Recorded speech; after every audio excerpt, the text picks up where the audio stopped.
It is a delight to welcome Douglas Murray to Lafayette. Douglas is Associate Director and Lead Fundraiser of the Henry Jackson Society. He is the Associate Editor of The Spectator and writes frequently for a variety of other publications, including The Sunday Times, Standpoint, and The Wall Street Journal. He has given talks at both the British and European parliaments and at the White House. He finished his first book, a biography of Lord Alfred Douglas, before entering college. The late Christopher Hitchens called this book, quote, masterly. Douglas is most recently the author of a book entitled The Strange Death of Europe, Immigration, Identity, and Islam.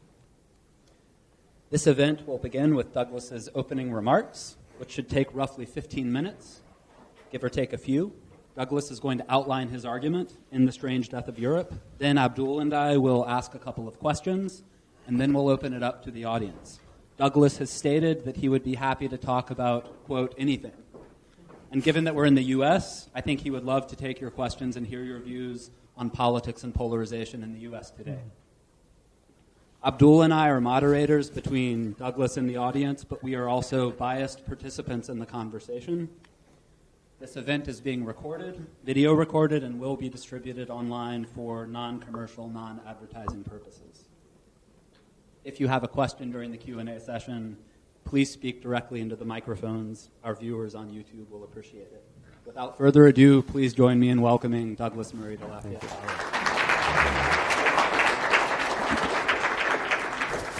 Well, thank you very much. Thank you for that very kind introduction. It's a great pleasure to be at Lafayette College. As just been said, I thought I'd speak for about 15 minutes and then leave as much time as possible for Q&A, argument, disputation, whatever you like. It's a great pleasure to be on an American college campus again. I don't speak very often on campuses here in the US, but I'm always delighted when I do. I think the last time was at Hillary Clinton's alma mater at Wellesley College. Yes, and thank you for saying that. Yes, this is my fourth book, The Strange Death of Europe. My first, my biography of Alfred Douglas. I flew into Newark to do research for in 1997, 1998, something like that, and just before going up to Oxford. And I've written about this publicly before, but among the people I saw on that first visit of mine to the US were Mr. and Mrs. Trump Sr. Thus, because the subject of the book I was researching was on Lord Alfred Douglas, making me, I think, probably the only person who is able to make the connection between Oscar Wilde and Donald Trump, and not an obvious link. But anyhow, I've written on a number of subjects since that first book on literature, and written on the war in Northern Ireland, a book on Bloody Sunday.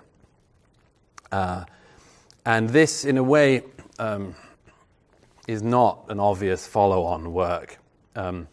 My now late agent used to say to me that the point of authors was that you were meant to get an audience, get them to stick with you, do another book, get them to stick with you, grow the audience, and so on. And he said to me that I had an uncanny knack of getting an audience and then throwing them off by doing something on a subject so unlike the previous one that nobody but a maniac would have all four of my books by this point. So, but if there is anything that they have in common, it tends to be that I'm interested in. And by the way, as I say, I genuinely am willing to talk about it, whatever you like in the Q&A, and including anything that can be practically helpful, because I know at the stage of life that most of you are at, one has practical questions as well as philosophical ones. But one of the few things that all of my work so far does have in common is that it tends to be about subjects which are sort of somehow not known about, or difficult subjects which I've had to sort of tease and find out the facts in. Sort of areas where, the sort of areas that you sort of think you probably shouldn't tread into, which for a certain type of person, of which I'm one, unfortunately, that's a great invitation to then tread on in. And the other thing, I suppose, is that all of them are subjects which I started off with a sort of view of what I thought would happen, and by the end have tried as much as possible to challenge the views I've gone in with, and have come out with some different views. the point being that as a writer, in my view, the only thing you can do is to show the truth as you see it. When I was writing my book on Bloody Sunday, the worst day in the Troubles in Northern Ireland, there was one fact in particular in the book that was deeply, deeply upsetting for any reader. And I remember saying to a historian friend of mine in Ireland, I sort of feel I have to say this. It's fundamental, but I don't know if the readers are going to want this or not. And she replied with beautifully, she said, Douglas, all we can do is tell the truth. And I think that is the case for a writer. Otherwise, there are plenty of other better enumerated roles you can take in life. But this book, The Strange Death of Europe, is about something which has been going on, in my view, for decades, but which has a focal point, and the focal point is in 2015. And it had to do with something that specifically happened in the summer of that year. Now, I can't go over all of the historical processes that began from the post-war period onwards in Europe that I describe in the book. But as a journalist, I was, by 2015, I'd already for some years been going to, firstly, the countries that people were fleeing from and often coming to Europe. Countries in Africa, Middle East, Far East, and so on. And then in 2015 in particular was going to the places that people were arriving in Europe, that is the Italian islands, the Greek islands, most prominently. In 2015 the movement massively ratcheted up. And as I say, as a journalist I was going and writing from individual places, and it became clear to me that it wasn't possible in 1,000 words or 1,500 words to write about the entirety of this.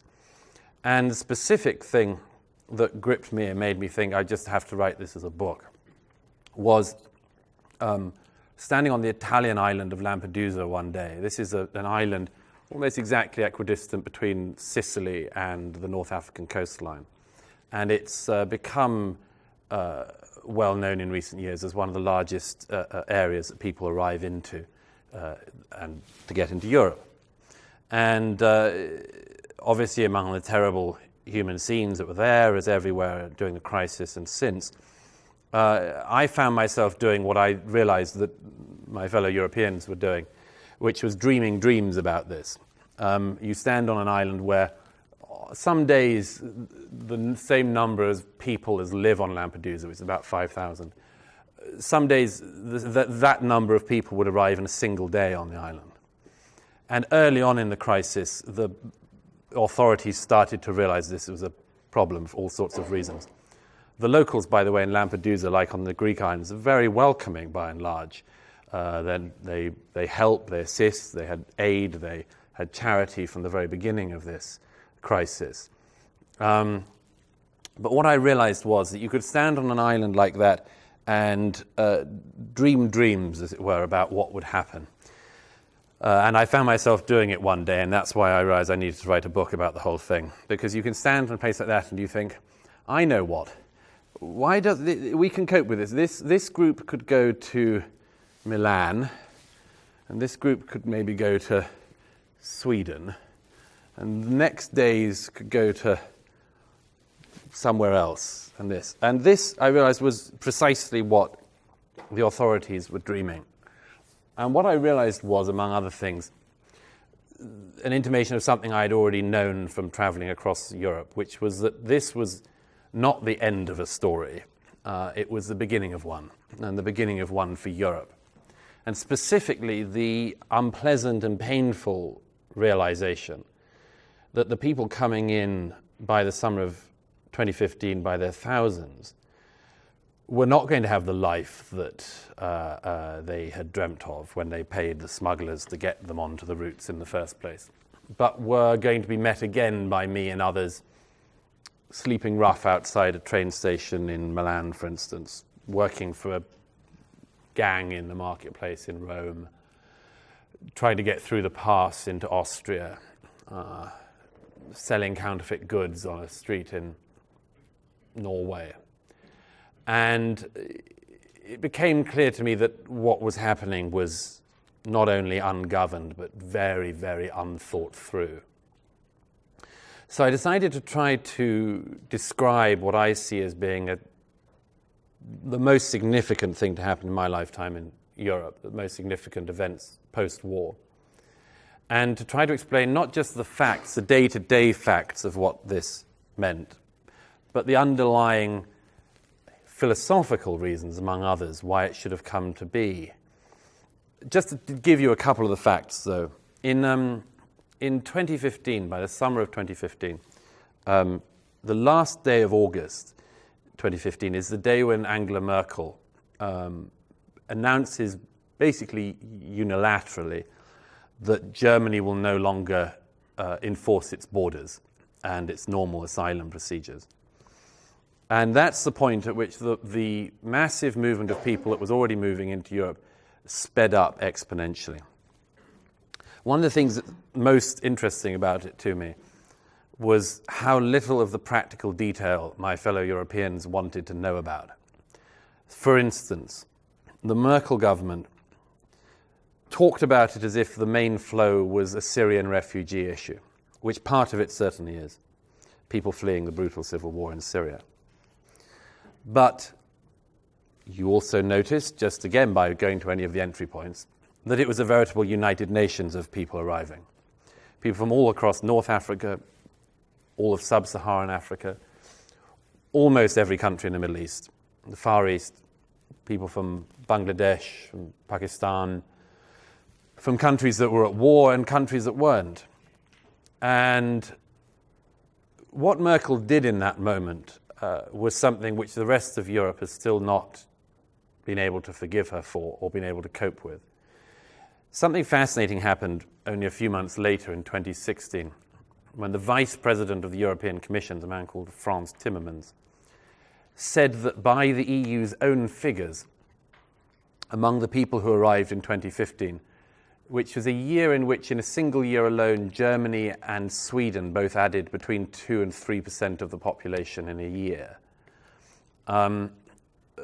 During that year, it turned out that by the EU's own figures, Frans Timmermans said that at least 60% of the arrivals in 2015 had, quote, no more right to be in Europe than anyone else in the rest of the world. And the problem about this is that anyone like me who had traveled and spoken to people arriving could work this out for themselves. There are terrible, terrible stories that I heard firsthand from, as I say, an unbelievable array of places. But that also a lot of this was an economic migration, which had, for understandable reasons, taken advantage of the changing of the border situation to go into Europe. To say that these events are going to have follow-on, knock-on effects for a long time to come is to state the absolutely obvious, because the effects, the knock-on effects, can already be seen. They've already been seen in elections in the Netherlands, in elections in France, in the German elections, where a party that's only existed for 4 years now sits in the Bundestag as the third largest party. I'm talking about the Alternative for Deutschland party. And where the new Austrian Prime Minister has basically only got into power by the large percentage that he has because of these events.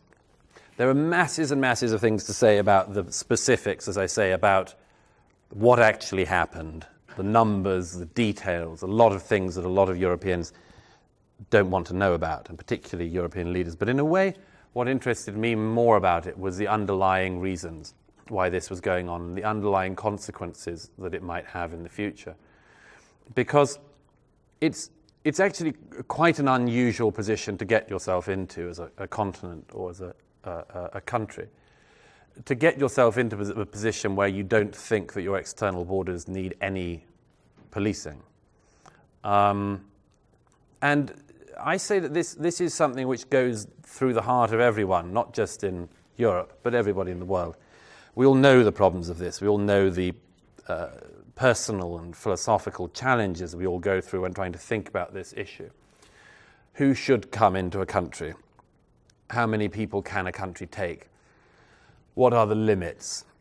Are there some people you don't want to take?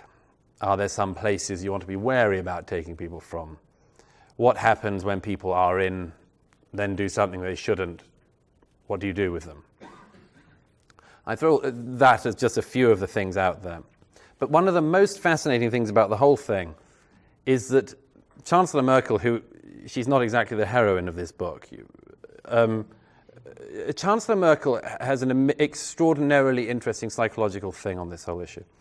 Because in March 2015, she was on a television show in Germany where an extraordinary thing happened. I advise you, if you're interested, to look this up. It's actually on YouTube now. She was in a studio discussion, and it was one of those ones with young Germans, one of those sort of rather gruesome television programs where a politician has to connect with the young. Well, basically the point of the program is just to survive. Chancellor Merkel did this, and there was a question from a very smart young woman who said that she was of Lebanese Palestinian origin, and she was 14, I think.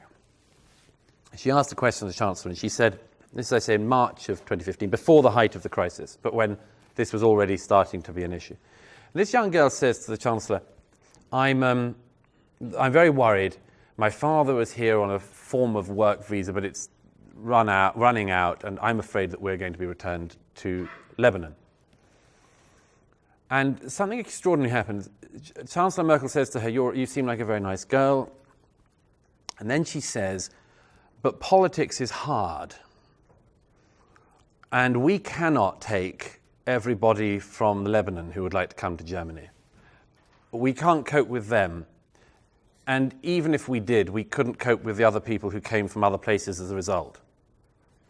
That's what she says to the girl.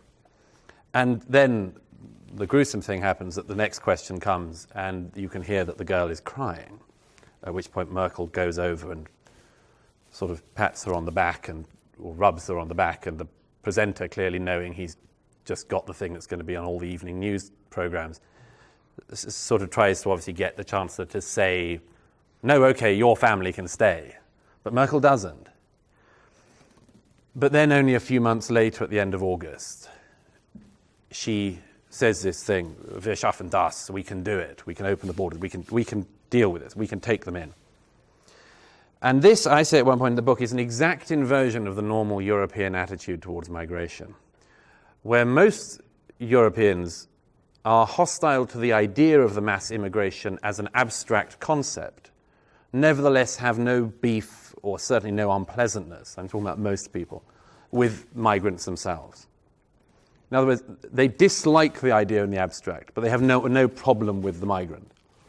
And Chancellor Merkel seemed to have exactly the opposite of the normal European reaction, which was that she could hold the line with an individual, but in the abstract it collapsed, it fell down. Now, let me just spend a couple of minutes before I wind up these opening remarks saying something about that. Because that falling apart of holding the idea in the abstract is, to me, the most interesting thing about this whole issue. We know since my book came out, somebody confirmed with a German journalist that one of the reasons why at the end of August 2015 Merkel said we can't hold the borders, we can't have them closed, was because she was very, very wary of, in fact terrified, of photos going around the world of German border guards repelling migrants. She just didn't want that photo opportunity to happen. And this, it seems to me, again, is an entirely understandable situation.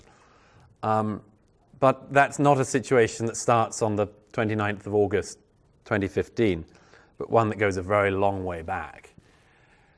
And this then gets into the whole issue, which I spend about half my book on, which is the underlying reasons why Europeans have got into the very, very tricky state we're now in on this issue.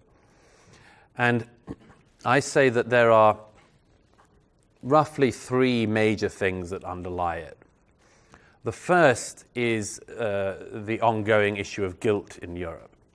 Almost too obvious to say, but like the French philosopher Pascal Bruckner, I think that one of the major preoccupations of post-war Europe remains a sense of guilt. guilt, not just German war guilt, but a German war guilt that has successfully spread across the continent to the extent that even Britain has a form of it now. The second is what I describe as an existential form of European tiredness. And the third, related to the second, is what I call the sense that the story might have run out. There's a very remarkable French philosopher who I wish were better known outside France, called Chantal Delsol. And I use a metaphor she gives in a book she wrote in the mid-90s after the end of the Cold War, that in English is called Icarus Fallen. And she describes the condition of modern European man and woman by the end of the Cold War as being, as she says, in the position that Icarus would have been in had he survived the fall. That is, we dreamt all of these extraordinary dreams. We dreamt dreams of religion, we dreamt dreams of nationalism, we dreamt dreams of politics, political visions.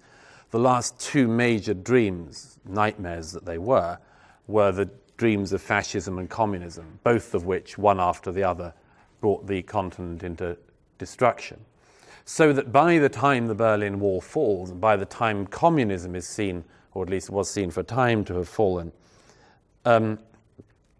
Europeans were left in this bizarre situation, as she says, that Icarus would have been in, that we were surrounded by the remnants and the devastations of our dreams, our wings singed, bruised, battered, and so on, yet still here, raising the follow-on question, so what do we do? And this seems to me to be underlying the whole question of the doubt, the prevarication, the sympathy, the empathy, and the uncertainty that goes on now in present-day Europe. Let me, though, before closing, just give you one statistic which might give you an idea of how difficult the situation we're getting into is. All of you will remember, might have read some headlines about your present president's travel ban earlier this year. When was it? End of January this year? When the unilateral announcement of an 8-week suspension, 9-week suspension of travel into the US from 7 very unstable countries, all of which were Muslim majority. I'm sure here at your college, as everywhere in my country and everywhere in Europe, the reception of that policy was not warm, and that there was considerable criticism for the president for it. I would join some of that criticism, but what struck me in Europe as being most interesting was that 1 week after President Trump made that suggestion, attempted to see it in as policy, there was a poll released by the London-based think tank Chatham House, and they polled the public in 10 European countries. So this was, by this point, the year after the migration crisis had been at its height. And they asked the European publics a question far, far harder than anything that Donald Trump had proposed. They asked the European publics whether they agreed or disagreed with the statement that they didn't want one more Muslim in their country. 0 more Muslim immigration specifically. And the striking thing about this is that poll from February 2016 showed that 8 out of 10 European countries polled, the majority of the public agreed with that statement. They agreed that they didn't want any more, 0 more Muslim immigration specifically. And the only 2 countries where that wasn't a majority opinion were my country, Britain, and Spain. And in Britain only, and I put it in quotation marks, only 47% of the public agreed with it. So one of the points of this book is to try to look at this very, very considerable problem and to try to look at it in the round and not to sugarcoat it or gloss it, but to make acknowledgement of the fact that a very strange thing has been happening in Europe, which I think has the potential to be fatal for all sorts of reasons. And if I could sum it up in a phrase, it would be this: that the events of recent years have been making the European publics stampede towards the right, to use a kind of gross left-right analogy, but bear with me. That the European publics have been stampeding to the right as a result of this. But the strange thing about it is that almost in response, their political leaders have been stampeding to the left. In other words, that the politicians are trying to run away from the public. And we can go into this, but that is just one of the reasons why I think there are going to be very, very difficult events in my continent in the years ahead. You'll notice, by the way, as a British person, I do still regard Europe as my continent, which is a maybe subject for Q&A. But in any case, that's a couple of broad thoughts. But there's much more to say. I just would reiterate what was said before, which is that I'm very happy to regard this as a Torquemada session and accept any questions on anything, on any subject. And whatever you want to chat about, I'm at your disposal.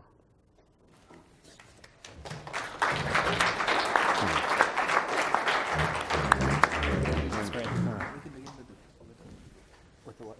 Should we begin with the audience? We'll start with this one. Okay. So I'll start things off. There are a number of things I would like to ask, but I shouldn't ask them all in one question. So maybe it might be useful for you to say a little bit more about why you care about Europe and preserving Europe defined in a certain way. So I thought maybe the first thing to ask you would just be that. So like, what does Europe mean to you? What does European civilization mean to you? Why is it so important to you that Europe be preserved? And related to that, maybe if we could get a little more specific about what you regard as the main risks associated with this large influx of people. Because as I see it, and tell me if I'm wrong, there are sort of two different risks. One is a security risk, the terrorism risk. But the other risk, which is more long-term, and I wouldn't be surprised if this were your deeper concern, is that Europe is bringing in people who do not subscribe to the values that underlie the Europe that you cherish and want to preserve. Right. And as they become incorporated into these polities, they are going to be voting, they are going to be affecting the culture, and slowly the foundations of European civilization are going to erode.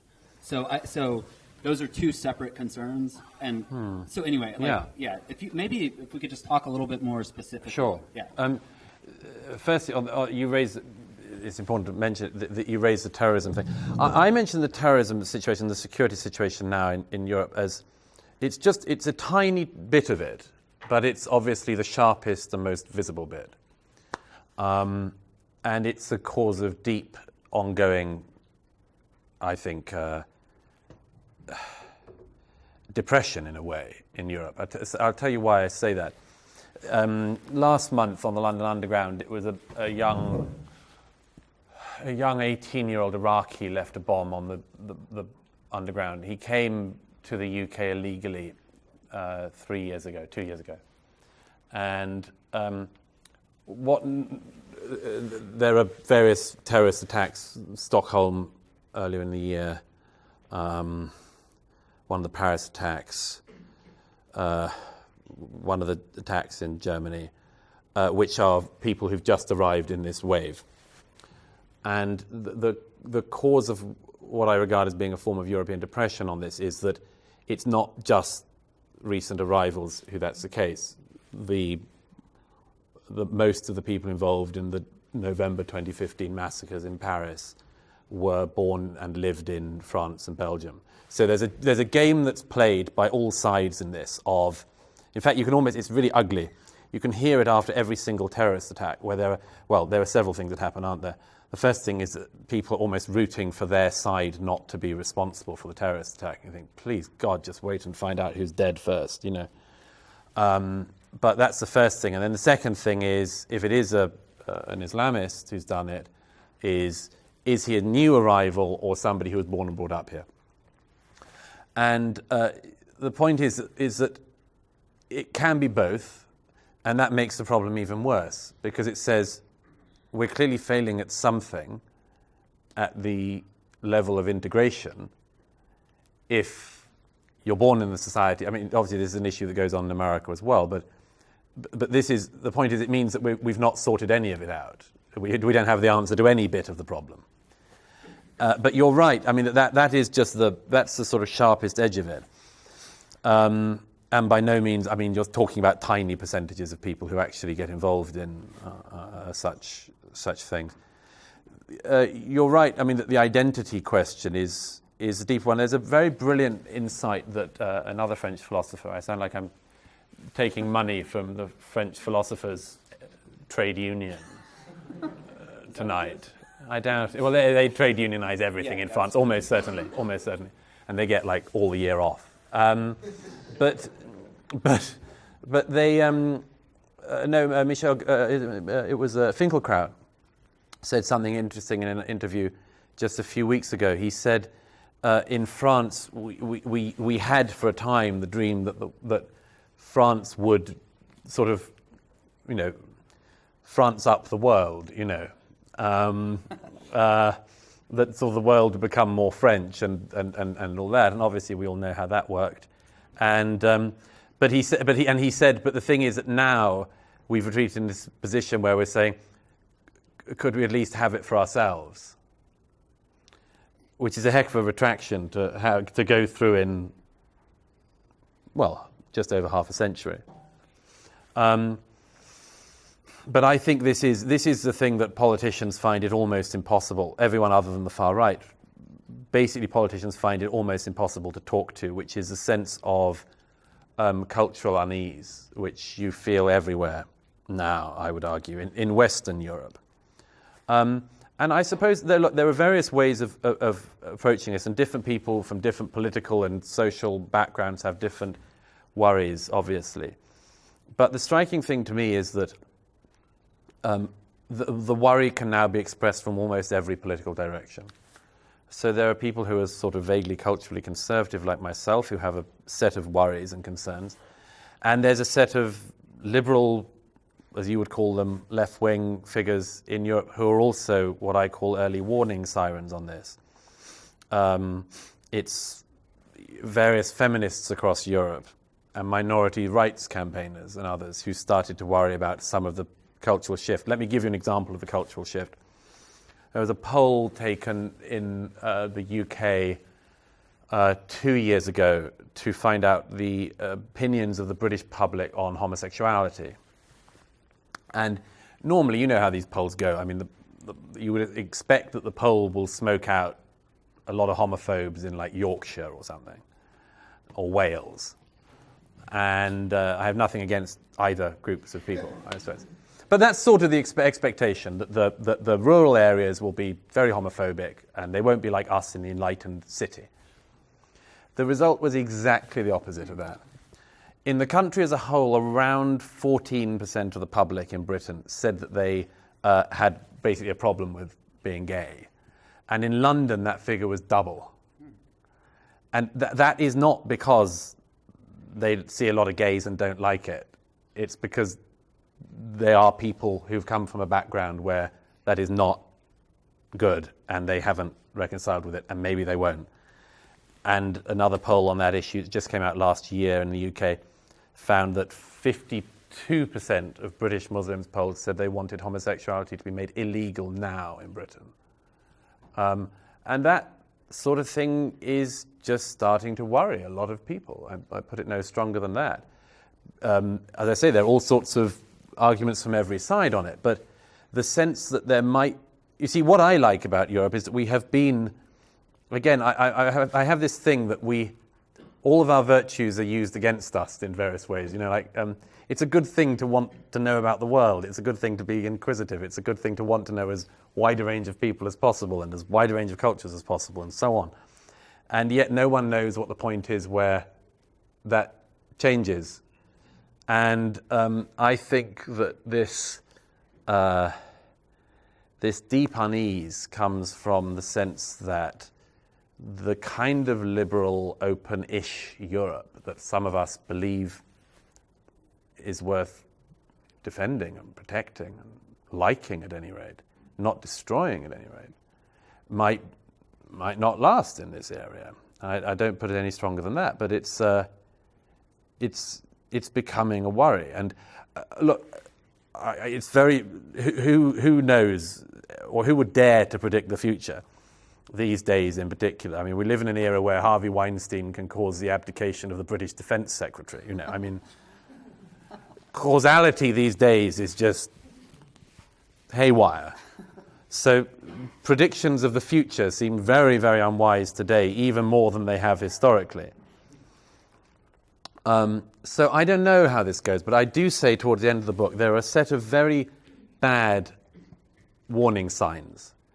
And I give one example. The third word in the subtitle of my book is Islam, because I say that in the immigration, identity and Islam debate, I put Islam in there because it's clearly for Europe proving to be the hardest bit of the multicultural dish to swallow. Mm-hmm. And we're trying to work out the extent to which we can or can't ameliorate it.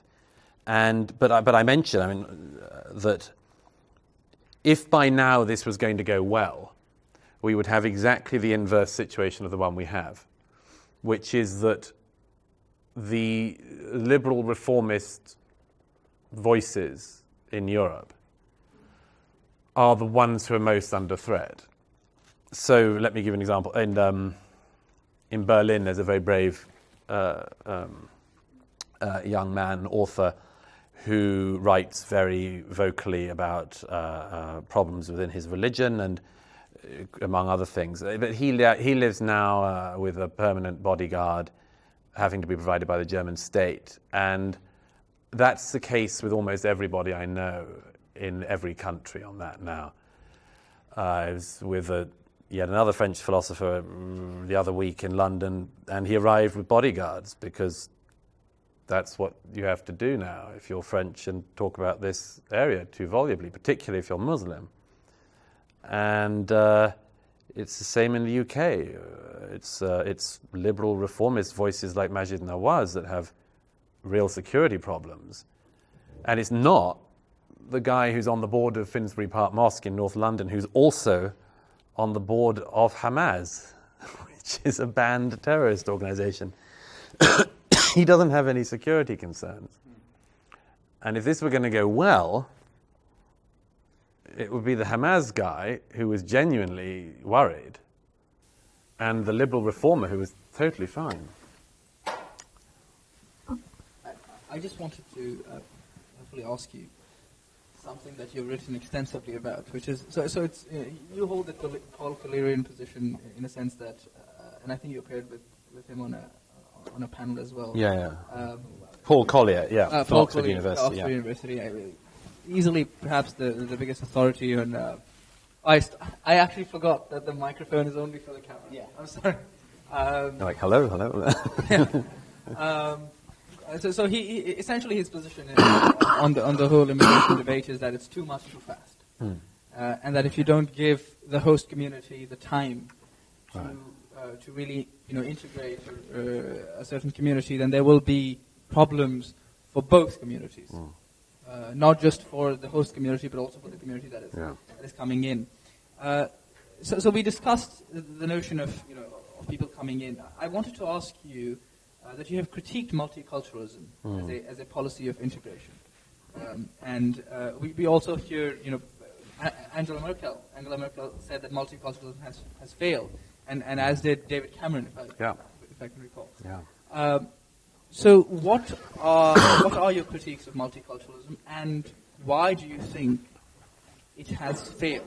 And first, do you agree that it has failed, and if so, why? I remember being in Geneva and speaking with a group of Swiss-born hijabis at the University of Geneva. I was researching for an article, and they in fact said to me that, I asked them, so where would you rather like to live if you could?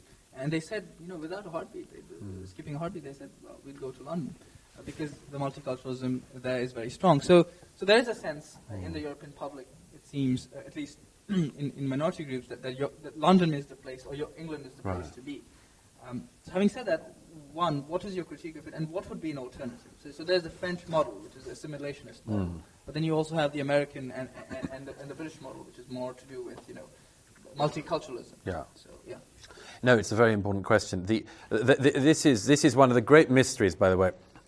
It's 2010 that in a speech in Potsdam, Angela Merkel gives this famous speech in which she uses the phrase that multiculturalism has failed, or Multikulti as they call it in Germany. It has a very, very slightly different connotation. But she said it's failed utterly. And just to remind you of one other thing she says in that speech, she says, I think it's the first time a German chancellor said this, she said that one of the first mistakes that Germany and other European states made in the post-war period when the Gastarbeit, or the guest worker programs began, which was when the immigration really began in Europe, was that, as Merkel said, we thought that the workers would return home. This is, by the way, this is a very remarkable admission and a remarkable thing to admit you got wrong. I mean, like all of this, it's all obvious in retrospect. I mean, if you import a very large number of people to form a workforce after the war, it's very likely if they're male, they might want to meet females, or that they might have wives. And that if there's a man and his wife, they might even make children. And that if they have children, those children may well need to go to school. And so on and so forth. All this is absolutely predictable. And also, what's more, that after enjoying a standard of living that is better than in the country they've come from, they might want to stay in the country which gives them a better standard of living. Completely predictable, except not expected by any of the European states when they invited the guest workers in.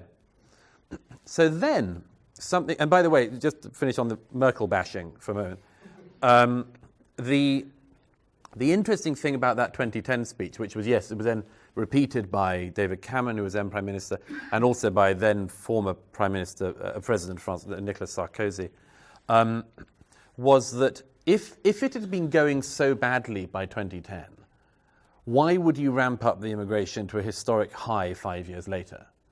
Or, to put it another way, what had you done in the 5 years in between to make sure that this time it was going to work really well?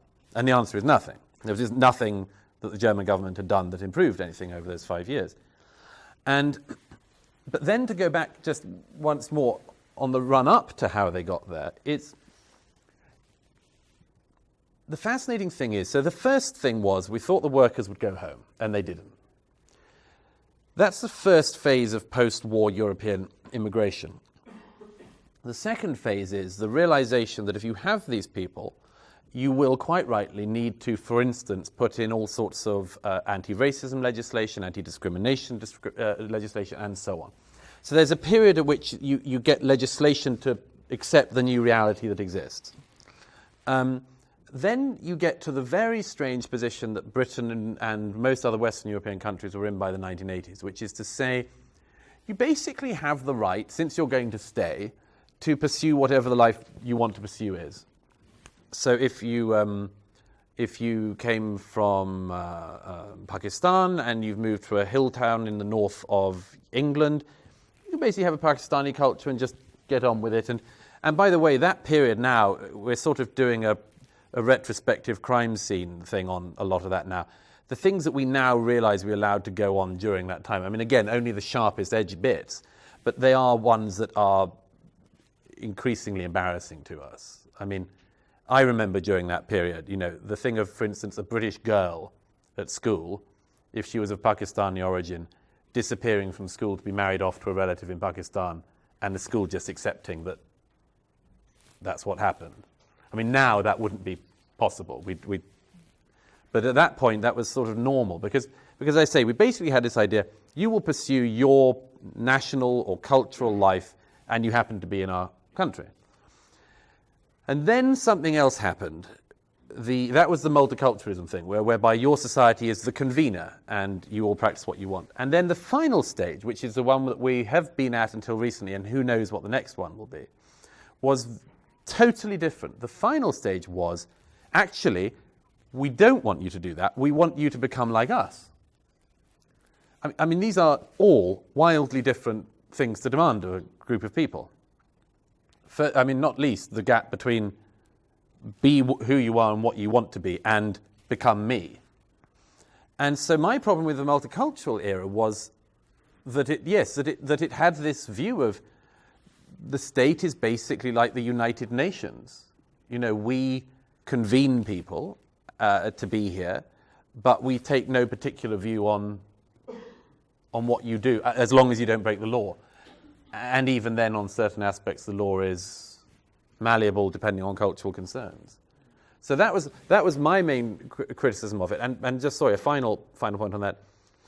You're right. I mean, the French, I sometimes think that the country that comes out of this best in the end will be France. Because France, and I'm not saying this just because I'm here in the US, but France, like America, has an idea that you can assimilate into, and which I think people can feel positive about. One of the great challenges that a country like Britain, for instance, is going through is that, you know, I mean, we don't even have a constitution, you know. I mean, it works differently. And it's not clear what we want to do. So what we have done is to say we will redefine ourselves. And my definition of it is that we've redefined ourselves to be as broad as possible in order to accept as many and as wide a range of people as possible, because you have to, because if you've got the whole world coming to live with you, you're going to have to give a very, very wide self-definition. But that the resultant problem is that you have a very shallow self-definition. So in Britain we say you must share British values like kindness. Show me the country that actually says we're for meanness, you know. So we have these very shallow, we're for queuing, you know. It's interesting, and then we'll move to the audience. It's interesting that two examples you give. These both happen to, and you, I think you alluded to it, albeit not tangentially, but I think you spent some time. But maybe this is a relevant point: is that both of these, France and Britain, they're both ex-empires, and so you said that the guilt tends to be one of the factors that has played into at least the UK. I don't know. Do you think France and the UK have reacted differently to post-colonial immigration? Yes, they have. I mean, the striking thing is there's differences between every country and yet similar patterns, sure. You know. So that, for instance, when de Gaulle was in charge in France, I mean, it was, if you were an Algerian, you were a French citizen. And that was a promise that the French were pretty rigorous in trying to stick to, where we didn't have the same attitude in Britain. We didn't have bits of the former colonies that, I mean, if you made it to Britain from a former colony, you would become a British citizen, but we didn't have that same wholesale. I mean, I think the difference is it comes down to, by the way, sorry, this is another reason for what I describe the modern European moroseness, is that there was a period after where you had very bad race riots in the UK in the summer of 2001 in the north of England, and it immediately it helped accelerate the whole discussion about multiculturalism and so on, and various people came out and started critiquing it. But the striking thing then, and the 2005 banlieue riots in France, and a whole set of things that have happened since, led to a very odd argument. What it began with in 2001 was multiculturalism is going badly wrong in Britain, but where is it going right? And I remember this period because I wrote some of these articles myself. You would say the French model seems to be the one that's going well, and then everyone burns down the suburbs and you don't use the French example anymore. And normally, like with every claim, you end up with Scandinavia. All of you know what I mean. It's always, it doesn't matter, it's economics, anything. It's always like, the Norwegian model. And everyone's like, yeah, sure. I'm more of a Danish man myself. But no, we ended up with the Scandinavian models, except then Scandinavia had a whole set of problems from this. So now, the problem with it is that no one has any models. No one says that anymore. No one even does a kind of, well, there's Germany. No one. And this, again, is a very bad sign for the future. Well, now I think we can, we'll just open it up to the audience. If you would. So I have two comments, one specific, one general. Starting with the specific comment, you mentioned how, in your belief, that the European public is stampeding to the right while their leaders are stampeding to the left. I don't think if you look at the situation in Poland and Hungary, you have leaders stampeding to the right to the opposition of the general public to a certain extent. When you look at the example of European elections post-Brexit, you have leaders stampeding some leaders stampeding to the right in the form of Le Pen and Wilders, who were rejected by the electorate. So that's not the point that I wanted to have you comment on, but my more general point is the one parallel that came to my mind for a lot of what your discussion in American history was the Know Nothing Party. And the general core tenet of that party was anti-Catholicism. And when you look at the arguments that were made against Catholics in the United States, it was that they supported a foreign leader who was going to subvert democracy and freedom in the United States, even describing Pope Pius IX as having crushed liberal revolutions in Europe, and that they were going to import that to the United States. When you look at prohibition, Catholic opposition to prohibition was viewed as degeneracy and weakening American morals. When you look at political campaigns of Catholic leaders, it wasn't until JFK that you had a major national political leader win an election being Catholic.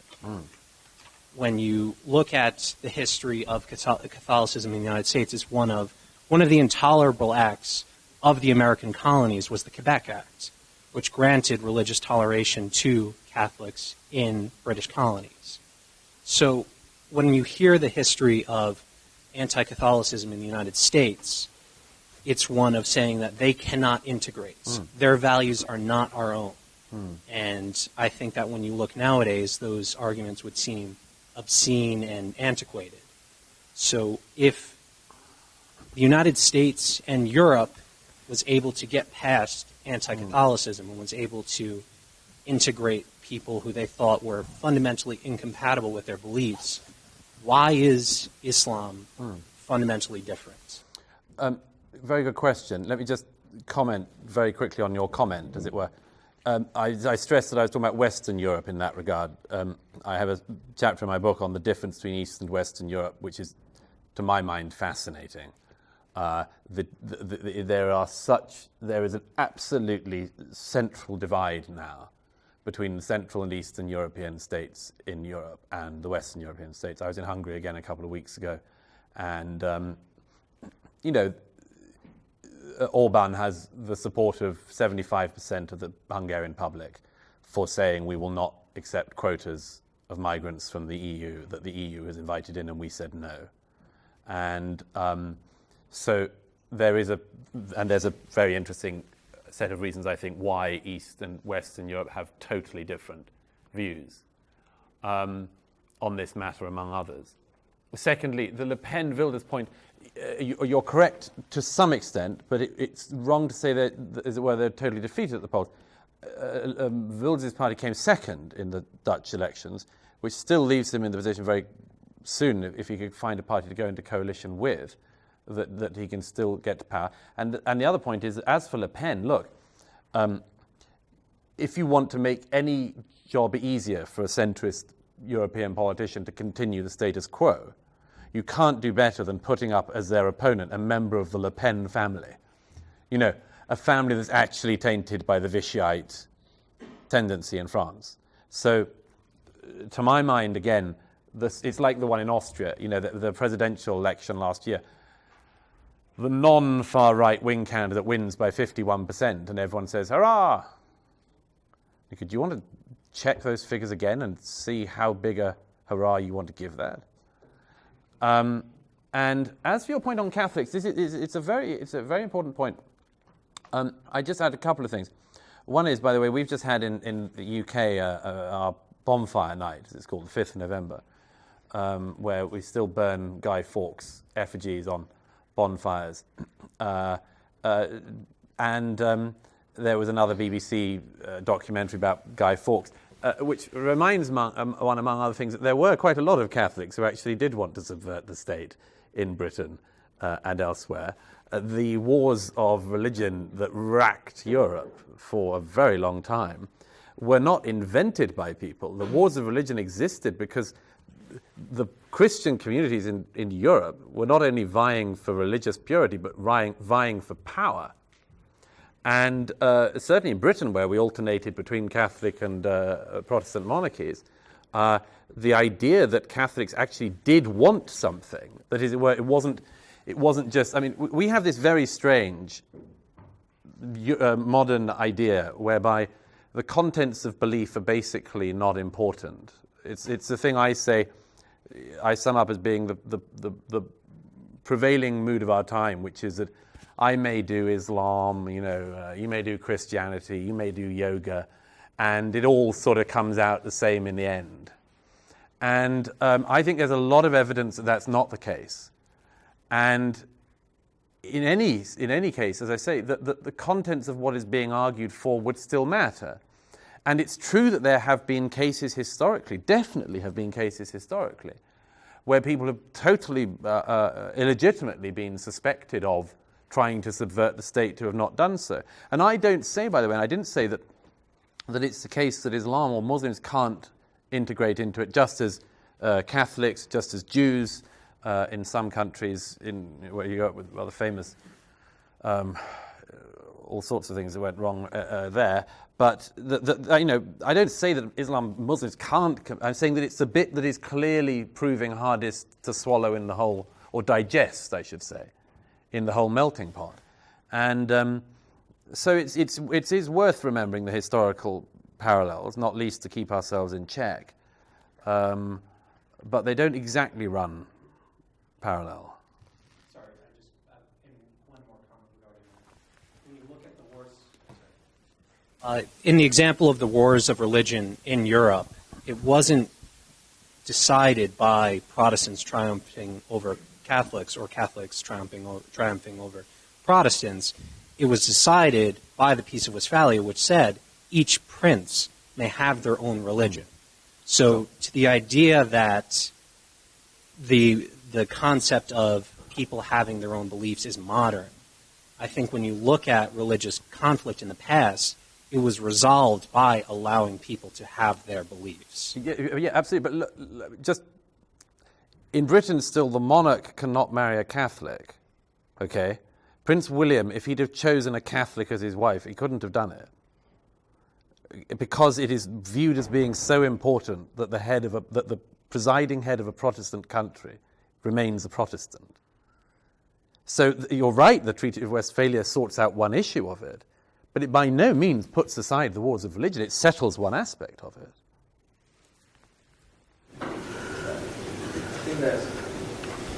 Yeah, I was wondering if you could get your view on the role of education in integration, because it is still education institution, but I'm coming at this from the angle that, at least my own experience, I'm originally born in India, but I've lived in London, Malaysia, Germany, Ethiopia, and now here.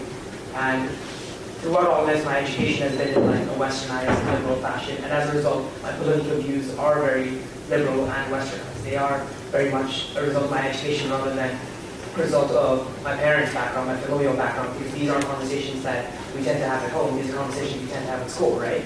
So I was wondering, when you were, for instance, talking about the Muslim population in London, how they caused the poll to show an influx of homophobia within the urban centre, but there are kids who will most likely be educated in London in these liberal westernized schools, how they will most likely have these liberal westernized values of life. Well, that's a very, very interesting and important question to which there isn't a definitive answer, but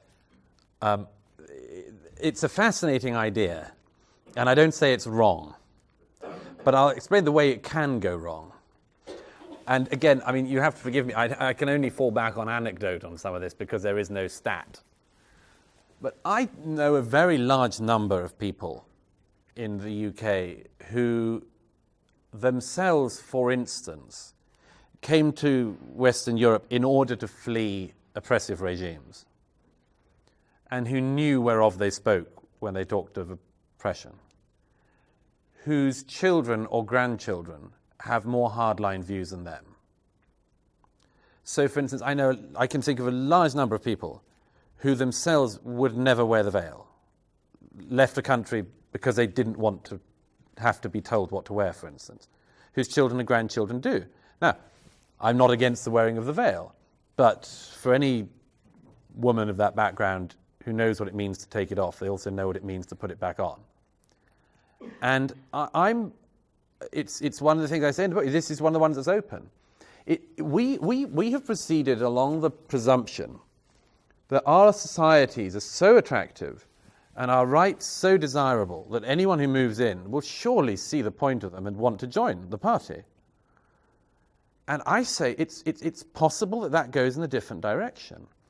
And not the least of the reasons why I worry about that is that there is the problem of what I say, the society that says we are the convener but basically make no other judgments.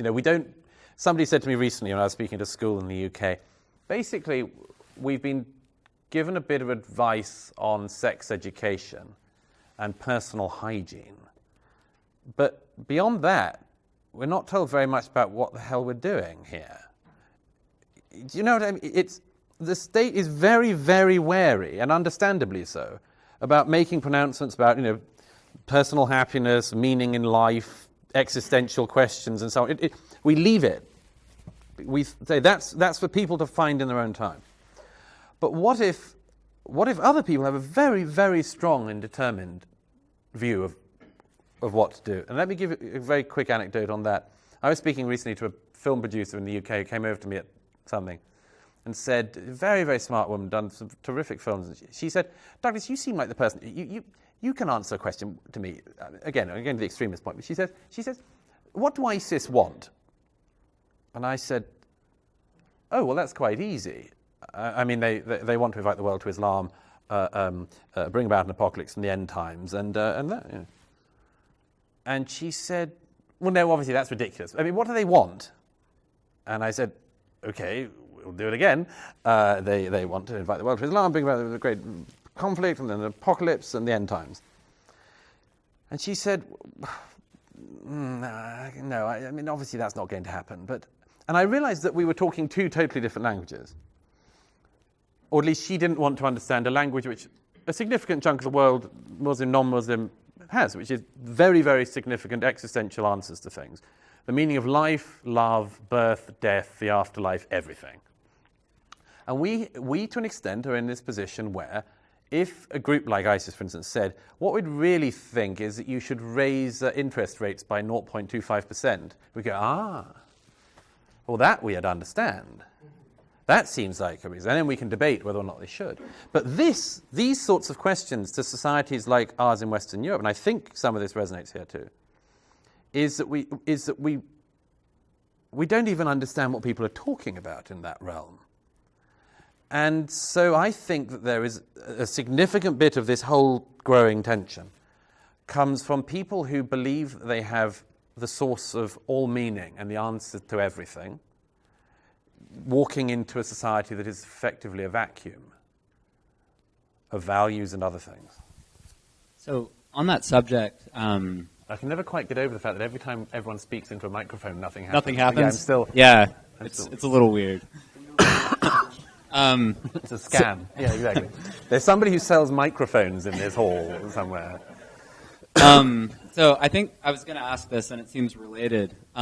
So we talked a bit about this in the car ride, but Jordan Peterson seems to think that the only way to revitalize Western cultures is to rescue the substrate, which is the Judeo-Christian religious tradition, and in particular, in his case, Christianity. And so he's giving this biblical lecture series because he thinks that really, like, the reason people can talk about interest rates, but they can't talk about the things that really matter is that they've become disconnected from the source. Right. And so, and it seems to me that you and he, to some degree, converge on that point. That is the argument that Christianity itself, religious traditions, are critical in order, Christian traditions are critical in order for the West to believe in itself. And as we become more secularized, what you're describing is a sort of inevitable byproduct of that. Others, like Sam Harris, have argued that actually Western liberal values can thrive in the absence of Christianity. So I wanted to ask what your thoughts on that are. Like, what is the relationship between the West believing in itself and the strength of Christian practice and belief? And just adding to that, I think in our earlier conversation, the Nietzschean idea. But so when you speak, I think when Jordan Peterson mentions Christianity, this would be a question to you. And would it be in the Nietzschean sense, which is not to do particularly with certain rules and rules and regulations, but more to do with the substructure and the larger questions of life, not the easier questions of the law. Right. Yes. I address this in this chapter, the feeling that the story has run out, where I give an admittedly a swift run-through of what I think the situation of faith now is, which is that you can regret it or you can not regret it, but it's happened. The process of biblical scholarship in 19th century Germany is not going to be disappeared away, or at least not for the foreseeable future. You can't unlearn what you've learned. We're not going to revoke Darwinism. God knows there will be some people who will continue to try. But we are where we are because of what we know. And as I say, you can lament it or not, but that's our fate of where we are. And to your question, the odd position of where we find ourselves in Europe, at any rate, is that, yes, we end up in this Nietzschean problem we were discussing earlier, where we still have a lot of the structure of the Christian faith and the Judeo-Christian religion, but without the answers that it provides. So that we have all of the thing of guilt, but there is no way to alleviate guilt. There is no redemption. There is only the guilt. And this is just one example. Another, which I've given the book, is this way in which we still dream Christian dreams. I mean, my view, I explain why in the book, but is that is human rights, which is the sort of nearest we've come to a post-war religion. Well, until the intersectionalists came along and came up with a new weird religion. The nearest we've come to really was human rights. But human rights is so obviously a product of post-Christian thought that it's. I mean, people say to me all the time wherever I go in the way, it's obvious that human rights are right, and you think, do you have any idea the number of places in the world where human rights look very unright? So I think this is just a situation that we're in, and I don't know the way out. I know I can think of some of them, but I think that the people who say, well, as a result, we must re-evangelize or whatever. It's noticeable, by the way, that the people who do that tend not to be believers and think other people have to do the believing. Which isn't, by the way, such a tautological position or hypocritical position, because you can believe in belief without being able to believe yourself.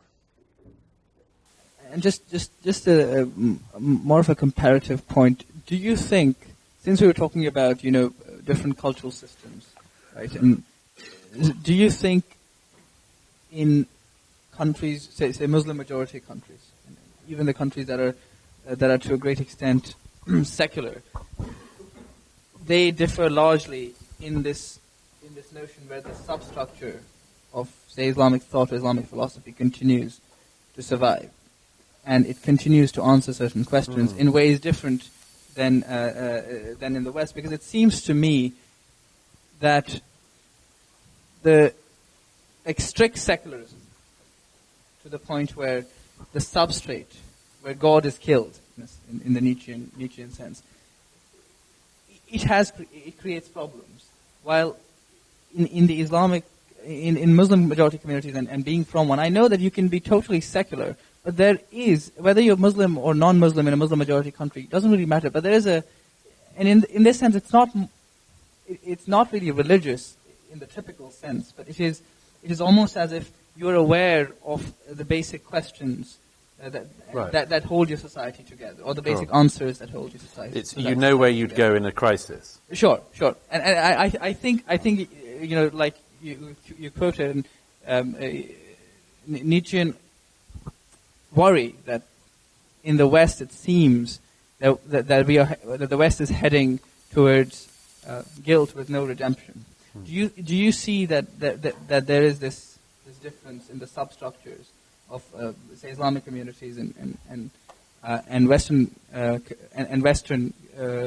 nations, and do you think that contributes to some sort of a crisis in the Western?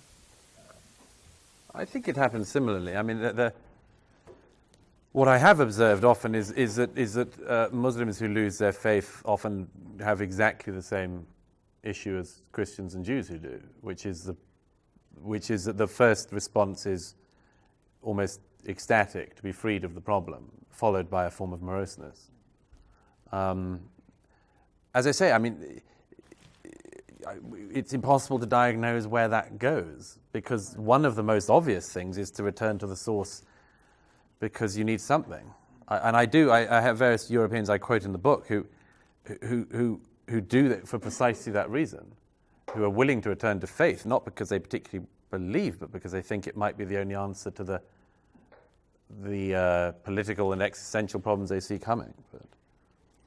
And the classic anecdote that comes to mind is, the way Saint Francis, I suppose. Saint Francis. He when he was on his way to the Crusades and had been trying for a while that. It's not Saint Francis on his way to the Crusades. Well, wasn't he the one who converted in Saint Domino, and he heard the voice of Christ and decided that the meaninglessness of his life was not to be answered by going on to the Crusades, which he had signed up to do, but to serve Christ, and then he turned into a the sort of saint that he did. So these questions of identity and of meaninglessness, I think, are quite at the heart of even another debate, which hopefully we'll get to in a while, which is a debate about radicalization. In fact, I think Roger Griffin, I don't know if you know of him, he wrote the book The Terrorist Creed. Right. He very brilliantly argues that it's actually the primary cause for radicalization, especially in the West of young Muslims, is not. He says that religion is the vehicle, but the primary reason, according to him, is really meaninglessness and feeling torn. Yeah. So hopefully we'll get to Islam and terrorism as well. Very obvious that Islam is at the center of immigration issues, but how do Europeans think about other immigrants from other countries and what their opinion of those immigrants is? Do they think that, for example, someone from Uganda, for example, should not come like you said, 8 out of 10 people said that no more Muslim immigrants. But is it that the religion that's the issue, or more of like a geographical area and how the culture is, and what do the European people think, or based on your experience, or is their reflection on it? It's an important but very wide question. I mean, there is no one answer to it, but the one thing I would say is that it's very interesting that if you study the polls in recent years, the moments at which people feel confident enough to be against immigration in general, as it were, among other things, often comes when it's clear that the immigration is white immigration. So in Britain, once it was Polish people and other people in the EU who started to come in large numbers, people felt able to talk about the immigration in a way which they hadn't before, because there wasn't the perceived racial aspect to it. And I mean, the truth is that I think that it's very, very hard to generalize on it, but most people seem to be most concerned about the people who appear to have different values. I've never encountered any particular hostility to, for instance, Nigerian Christians in Britain who apart from anything else, are keeping the churches open. So it's definitely different, but my gosh, it's hard to tease it out of people because people are very reluctant to have any of that conversation. I like the idea of the vacuum that you were talking about. Trying to deepen a little bit more into that idea, which is more relevant than the problem of immigration, I think.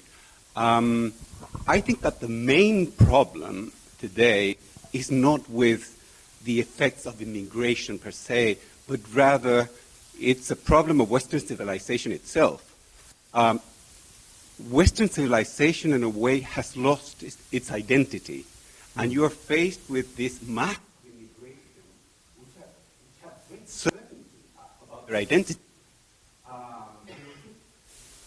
In a certain way, in Western civilization, and especially in Europe, we have confused tolerance with relativism.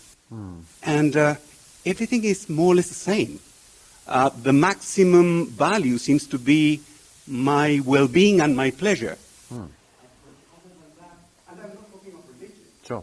I'm talking about that values that were traditional of Western civilization are completely lost because people are completely confused. Yes. Therefore, faced with this immigration, now we see it as a threat. And that's why we see this tremendous reaction in these national fronts in France and the right wing in the Netherlands and in Germany, etc. But it's basically because people fear that they will be invaded by this foreign way of being because they are not certain about who they are, really. There were big waves of immigration in the past, and I remember the last one in Germany, the Turkish immigration in the 70s and 80s. They got perfectly assimilated, and today they're German citizens. But today it seems that that is not possible. I quibble with one bit of that, which is that the idea that the 70s and 80s Turkish immigration to Germany were totally integrated. Look, it goes back slightly to the Catholic point earlier. President Erdogan, Sultan Erdogan, who I'm very glad to say is a close enemy of mine, and a reason I can't go to Turkey anymore, sadly. But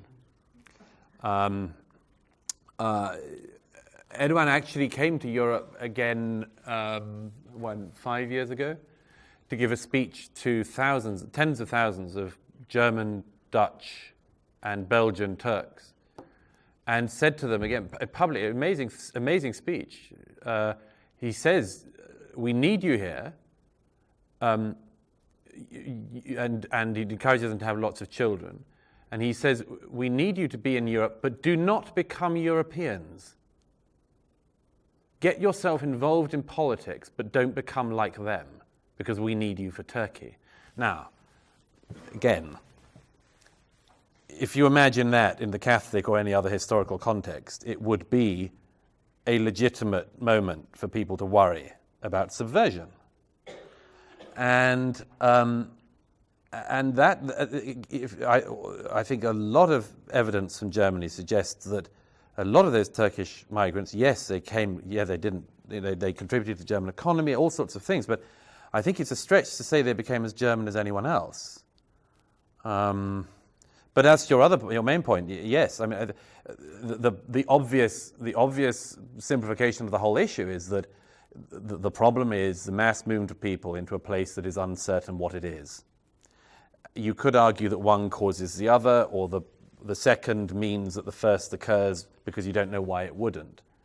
But it's obviously that combination of two things that is the cause of our present discontents. Would you say that the penetration of Marxism attempted in the West failed, but perhaps Gramsci succeeded? Well, of course Gramsci succeeded. Yeah, of course. Of course, I know. I'm saying of course he succeeded. And how? Well, Gramsci's children everywhere these days. Maybe you could elaborate on that, because that may be false. Oh, God. Well, no, I could do, but I'm loath to talk Gramsci at this hour, but we could get a couple of others and I could try to weave it in. I saw a couple of other hands up. Excuse me. The gentleman at the very back. If the immigrants were to assimilate to what is seen as European values, maybe if they even did like hold on to their Islamic faith, but weren't as militant about it, were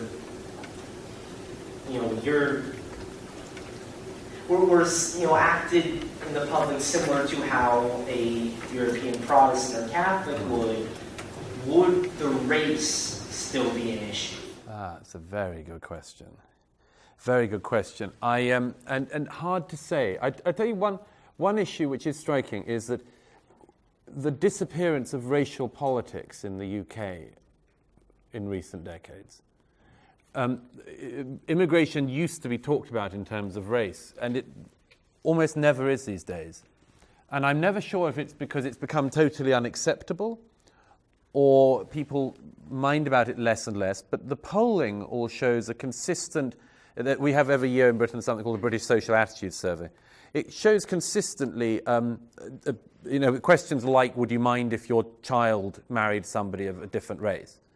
Over the years, it just endlessly smaller numbers of people care about that sort of thing. And I think all the evidence shows in the country like Britain that the racial aspect is disappearing as an issue, leading to this interesting question of how it's being overtaken then by the identity question, and specifically the religion question. But if I can say so, not to tread on current woes in this country, but it does interest me. I've been coming to this country for 20 years, as I said earlier, and I'm very struck by the way in which race re-enters the American discussion so vividly from almost every direction now, in a way that, for me, coming from where I'm from, is very, very shocking. Because, as I said, it is, I hope it continues, ever less of an issue. If somebody wrote a piece like the one in the New York Times 3 days ago, I don't know how many of you saw it, a piece headlined, should I allow my children to mix with white children? If you had a piece like that, I can't tell you the government would have fallen in Britain. The idea of that sort of rhetoric being normal is very, very unusual to me.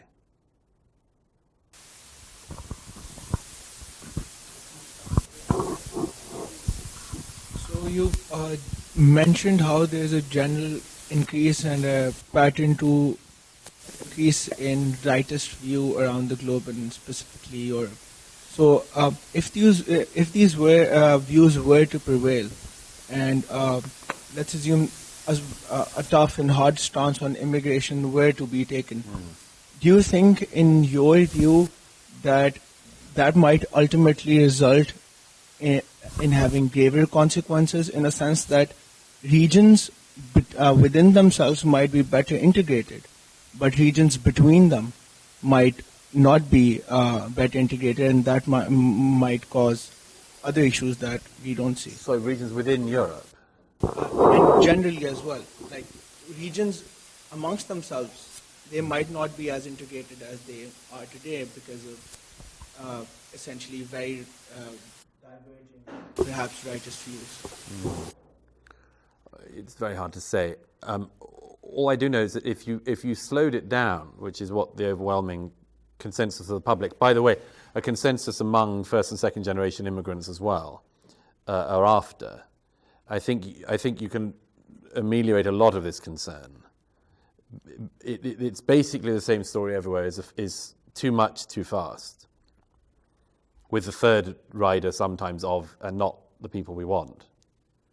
But we have had some significant integration success, which is not to be ignored.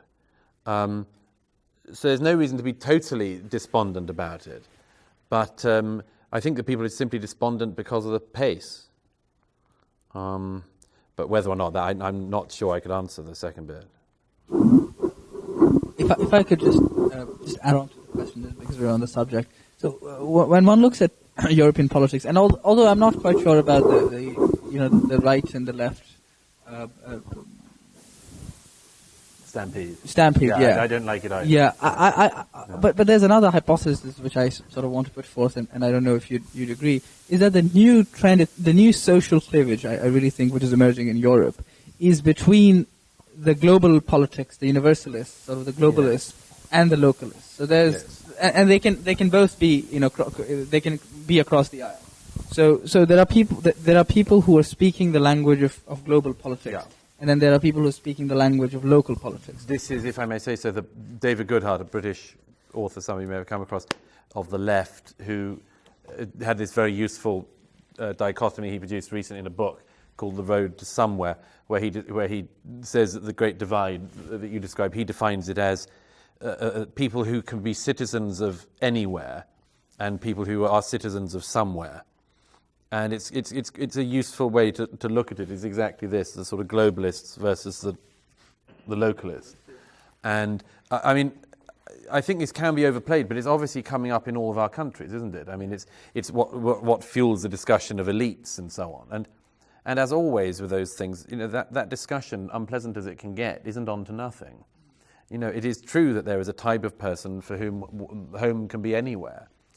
And it particularly happens at a certain level of a socioeconomic strata, I can sleep in Philadelphia tonight, So I feel like a citizen of anywhere. And tomorrow night I shall sleep in Florida, I think. So I'm a citizen of anywhere. I think Nigel Farage has an interesting phrase. I think he's really come up with it. That you often hear in the Middle Eastern political science, studying Middle East, you always hear this term called the Arab Street. Yes, right? The Arab exactly. Street. I think Nigel Farage has come up with a concept, what he calls the man in the bar in Germany. Yes. The man in the bar, and I think it quite speaks to the differences that you were speaking of. Oh, okay. And we call him Joe Sixpack in the U.S. They call you Joe Sixpack. What? Oh, okay. I don't know.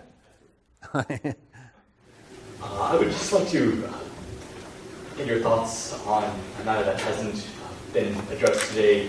Good. That being the European birth rate crisis. Yeah. And so it is evident that European populations across the continent are aging quickly, and the birth rates to replace the workforce have been lagging critically behind. This is going to lead, and is already leading to, skyrocketing costs to pay for the elderly and increased burden on the young to for them, which could have dire economic consequences now and in the future. And so I just wanted to ask you if you think that Europe must start accepting refugees in large quantities, refugees who often are young and come with families, and working immigrants to alleviate the oncoming labor shortage. It's an important point. I have a chapter early on in my book where I say the 4 or 5 shoot-down arguments for why you need this migration. Every one of these arguments, it always comes up after the thing has already happened. They're always post facto arguments. So after Germany opened the borders in 2015, there were German officials who say, we are an aging population and therefore we need... And I mean, there are so many ways to shoot this down, but the simplest is simply to observe the fact, amazing as it is, shocking as it is to a lot of European politicians, that immigrants get old as well. An unheard of fact. And if you do believe that, first of all, you have to take that view, you have to believe that society should always have the same population level or always rise. So Britain is more than 60 million people now. It'll be 70 million within a decade or so. And that's just great, and there are no negative things. We should grow and grow and grow, like a business. I don't entirely, by any means, accept that argument that a state has to always grow or always remain at exactly a static level. Sometimes populations go down, sometimes they go up. But if you did decide that you needed a population to remain stable, you would, among other things, find out how the population you have could have the number of children you needed to remain stable. So I went through all the social attitude surveys of British women in the period when immigration started to soar in the UK. Every single year shows the same thing, which is that women in Britain wanted the number of children that you would need to have a totally sustainable birth rate in the UK. So the question to me would be why the government doesn't look at this and say, okay, what is it that we're not doing right in terms of salaries, in terms of welfare, in terms of childcare? What are the things we're not doing that mean that women don't have the children that they want to have? But there's a whole pile of things you do before, as a German Chancellor, you decided that the next generation of Germans can be supported by the people of Eritrea, for instance, being brought in large numbers. So I find it one of a set of very strange, I say, post facto justifications, which also, by the way, after all, has one other big underlying problem, which is if you go with that idea, you create a pyramid effect, which is that because everyone ages, you need to keep bringing in more and more people to keep everybody on the pyramid accustomed to the lifestyle that they've now taken to be their birthright. And this is a very, very hard model to sustain. But it's just one of, as I say, 3 or 4 reasons that are given, all of which come every single time down to one final one. And I've had this debate for years with European politicians from across the political spectrum. They say we need it because it makes us richer, and then if you prove that that's not the case, they say, well, it's because we're getting older. And then you prove that's not the case. And then they say, well, it makes us more diverse. And then you point out that that's not only good, it's also got some bad. And then they always come down to the final one, which is, it doesn't matter. It's going to happen anyway, so suck it up. And that final one, the welcome to globalization, is always said in a particular tone of voice to the public, which I wish they didn't do. It's almost impossible. When you're looking at political problems, things which the majority of the public are opposed to, which you keep telling them, we can't do anything, don't expect us to do anything, is just a terrible tone of voice to engage in politics.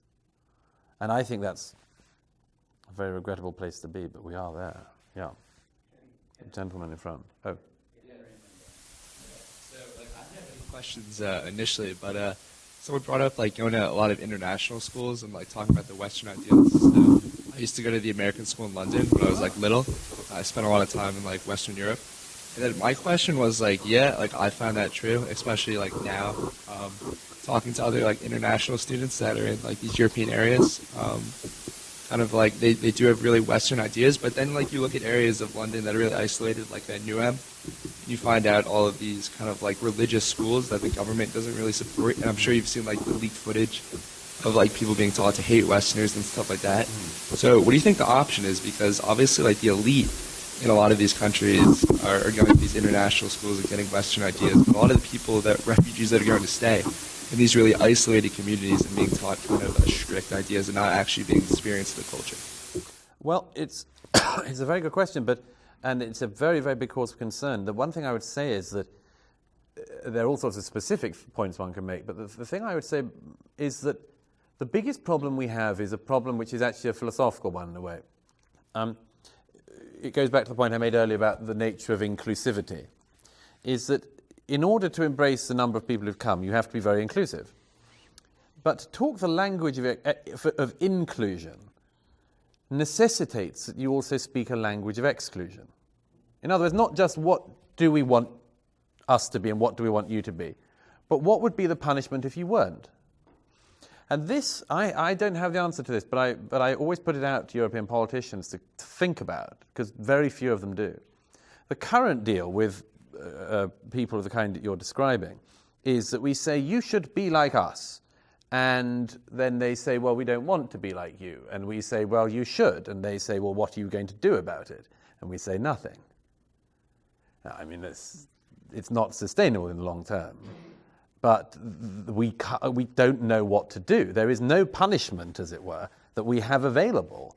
If you decide you're not going to educate your kids in the way that we would recognize, we just have to accept it. And the government can't get into the schools in question. It's a very, very big concern. Sarkozy, by the way, outside of office, is one of the very few people, about 5 years ago, when he was trying to get back in as president, who gave one speech looking at this area, a form of temporary citizenship or being in the country without citizenship to try it out to see if you obey the rules and if not. But that's the main problem. All right. Well, I first want to say I occasionally read The Guardian, and I rather enjoyed You and me both. What? You and me both. Yes, and I've rather enjoyed the racist caricature of you they painted, and Yes. and I've appreciated how you sort of bucked it by describing sort of your problem is very specifically with this sort of illiberal strain in immigration, not individuals themselves. But I don't know how closely you follow U.S. politics, but right now there's a Senate race in Alabama with a guy named Roy Moore. I have been following it very closely. Yes, who's been in the news for, among other things, not being a big fan of the rule of law, and according to recent accusations, for being a pedophile.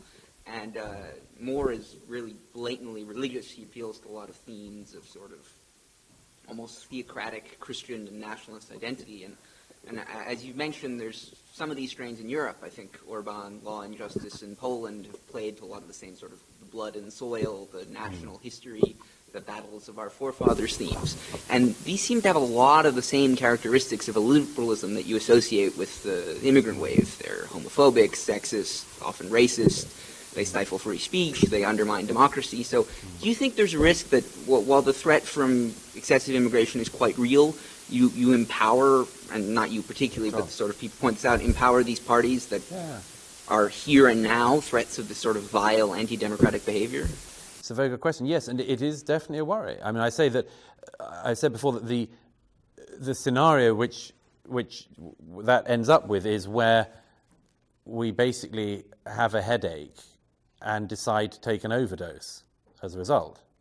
You know, that would be the response. You know, we don't like this fascistic strain of another strain of thought, so we'll become fascistic in response. I mean, that's obviously. I think, by the way, in relation to Orban and others, I think that's overstated. I don't think that Orban, there are many, many criticisms to make of him. I don't think you could say he's a fascist or a racist. But there are certainly some of those strains going on. I mean, he in Hungary has a party far to his right called Jobbik, who are really, you know, goose-stepping fascist thugs. As for the strain you describe here, I mean, I don't want to abuse your hospitality, but I would just observe that it seems to me that your society, like mine, is pretty good at knowing what to do with those people. We don't always get it right, but we know what they are, and it's highly unlikely that we'd let them get away with it.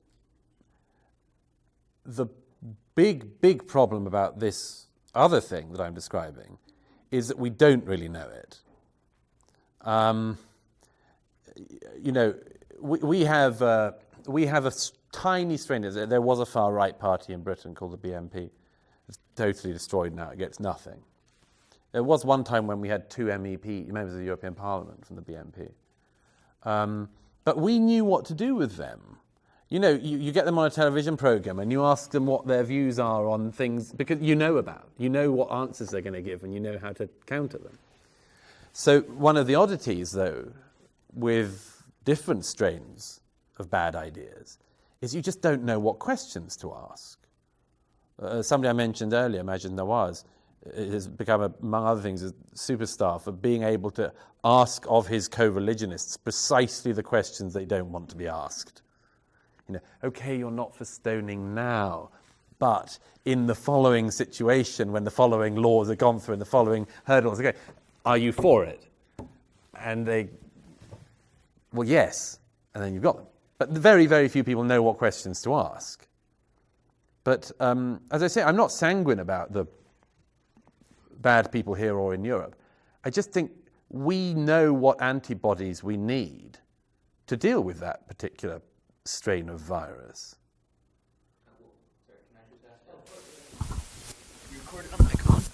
But so, I get your point, and certainly in Britain, I think you've eradicated these parties, and here, I think some would argue we put one of them in the White House, but I think he's certainly not as extreme as Roy Moore, for example. But part of the narrative of these parties is that we're in an existential crisis, and Islam is the other side of that. They sort of preach this Manichaean view, and certainly Roy Moore says there's Sharia law in Illinois. But all these parties, one of the things that unifies them is to say that the threat of Islam is encroaching, and all the mainstream parties, left, right, center, will fail you, and we are the only one that can save you. But again, there's an obvious answer to that. Yeah. So, but wait, sorry. One of the things you said is that the left, right, and center have failed to account for this. You don't think by sort of advancing that narrative you play into these groups' electoral interests? I mean, it's possible. I wouldn't have thought so, because if I did, I would encourage people to vote for them. Which I don't. What I have consistently said, and what I say in the book at the end, not to give away the ending, is that there is such a bloody obvious answer to this, which is that the mainstream realise that what the majority of the public want is something they should be able to talk to. It is a very strange position you're in when mainstream parties think that the majority of the public's opinion is a sort of wacky, kooky, out there, mad thought disease. Or at least I would strongly urge them to reconsider, and do urge them to reconsider that. And just very quickly, the reason why the Sharia thing, by the way, has taken off on those fringes you describe, and is wildly over, we've got to pass the law, otherwise we'll be living under Sharia in Pennsylvania. The only reason that they get any oxygen is because on the very few occasions when there is a genuine worry, those mainstream politicians refuse to speak to it. So we had in Britain, I wrote about this 10 years ago, we had a set of Sharia courts that were operating in the UK which have the right to arbitrate. They don't have the right to go beyond the British law, but they have the right to arbitrate. And this is debatable about whether we should or shouldn't, but that's what it is. And I and others discovered that there were a number of courts in the UK that were using arbitration to, among other things, deny British women of their rights. Because the women in question, if they were a Muslim background, did not know their rights under British law and only knew their rights under Sharia law. And that was happening in Birmingham, as I say, 10 years ago. Now, the public really worry about this because they don't like the sound of it. And the politicians, and then, of course, we had the idiot Archbishop of Canterbury, the aspirant Grand Mufti of Canterbury, as I called him at the time, who stupidly gave this speech in 2008 where he said, yes, I think Sharia law will have a future in the UK. How much worse do you want to make this situation, Archbishop? And so that's the problem we're in, is that everywhere, when there is a legitimate worry, the mainstream politicians don't find a way to address it or stampede away from it, leaving this ground open for people who, among other things, are willing to make any old crap up. So the gentleman beside you seemed to have one, but no, the one here. So I wanted to bring this more to a perspective from an international law standpoint. I wanted to ask your views on what does this whole crisis mean for the future of the European Union? And I know, obviously, that's a broad question, but it's something that hasn't been brought up yet, and I just wanted to get your You're quite right to ask it.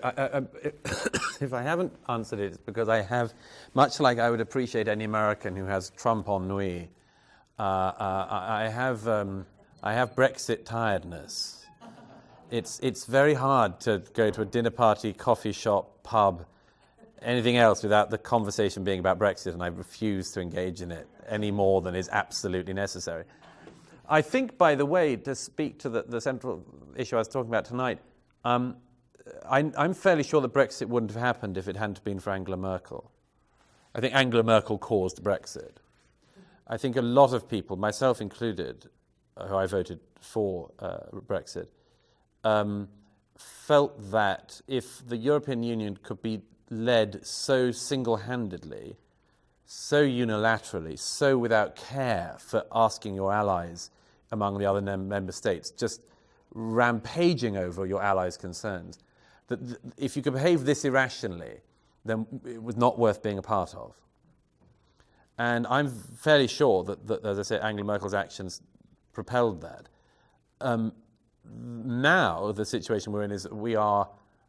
there was a terrific GIF online of a man who's drunk on the London Underground jumping off the escalator to slide down, but then hitting between his legs a sign and like flying off the other one, which is going up, and then falling down and splatting on the floor.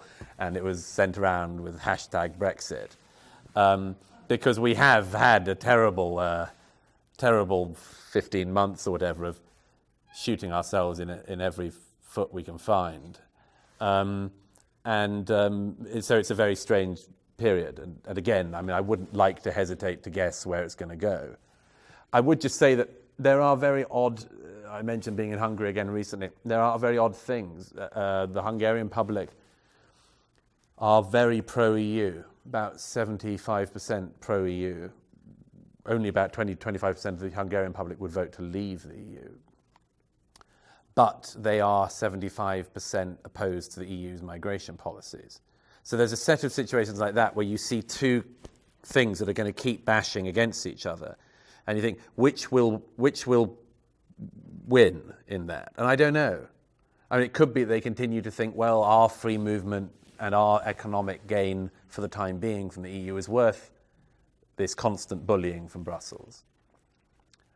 But, I mean, it's very...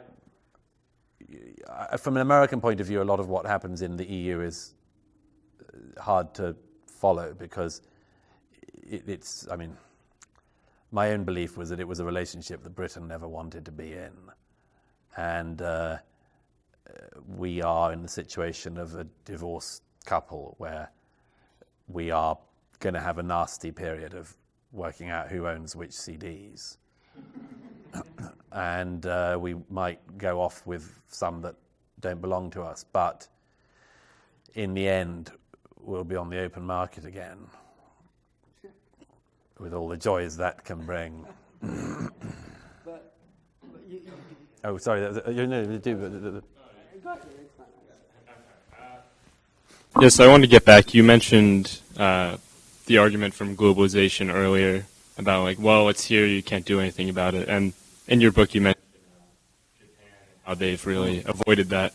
I think that's true, but I worry that globalization can have effects like this in other ways. For instance, if you were to shut down immigration completely and these groups stay in their home country and the radicalization won't go away, for instance, if the U.S. shut down immigration, I don't think terrorism would necessarily decrease. It might increase because most of our attacks have been from homegrown terrorists radicalized over the internet, which is a result of globalization. So I worry that the solution, you worry that integration isn't happening in Europe, but I'm not sure if shutting down immigration is necessarily going to solve the problem of the values, because I think you would agree that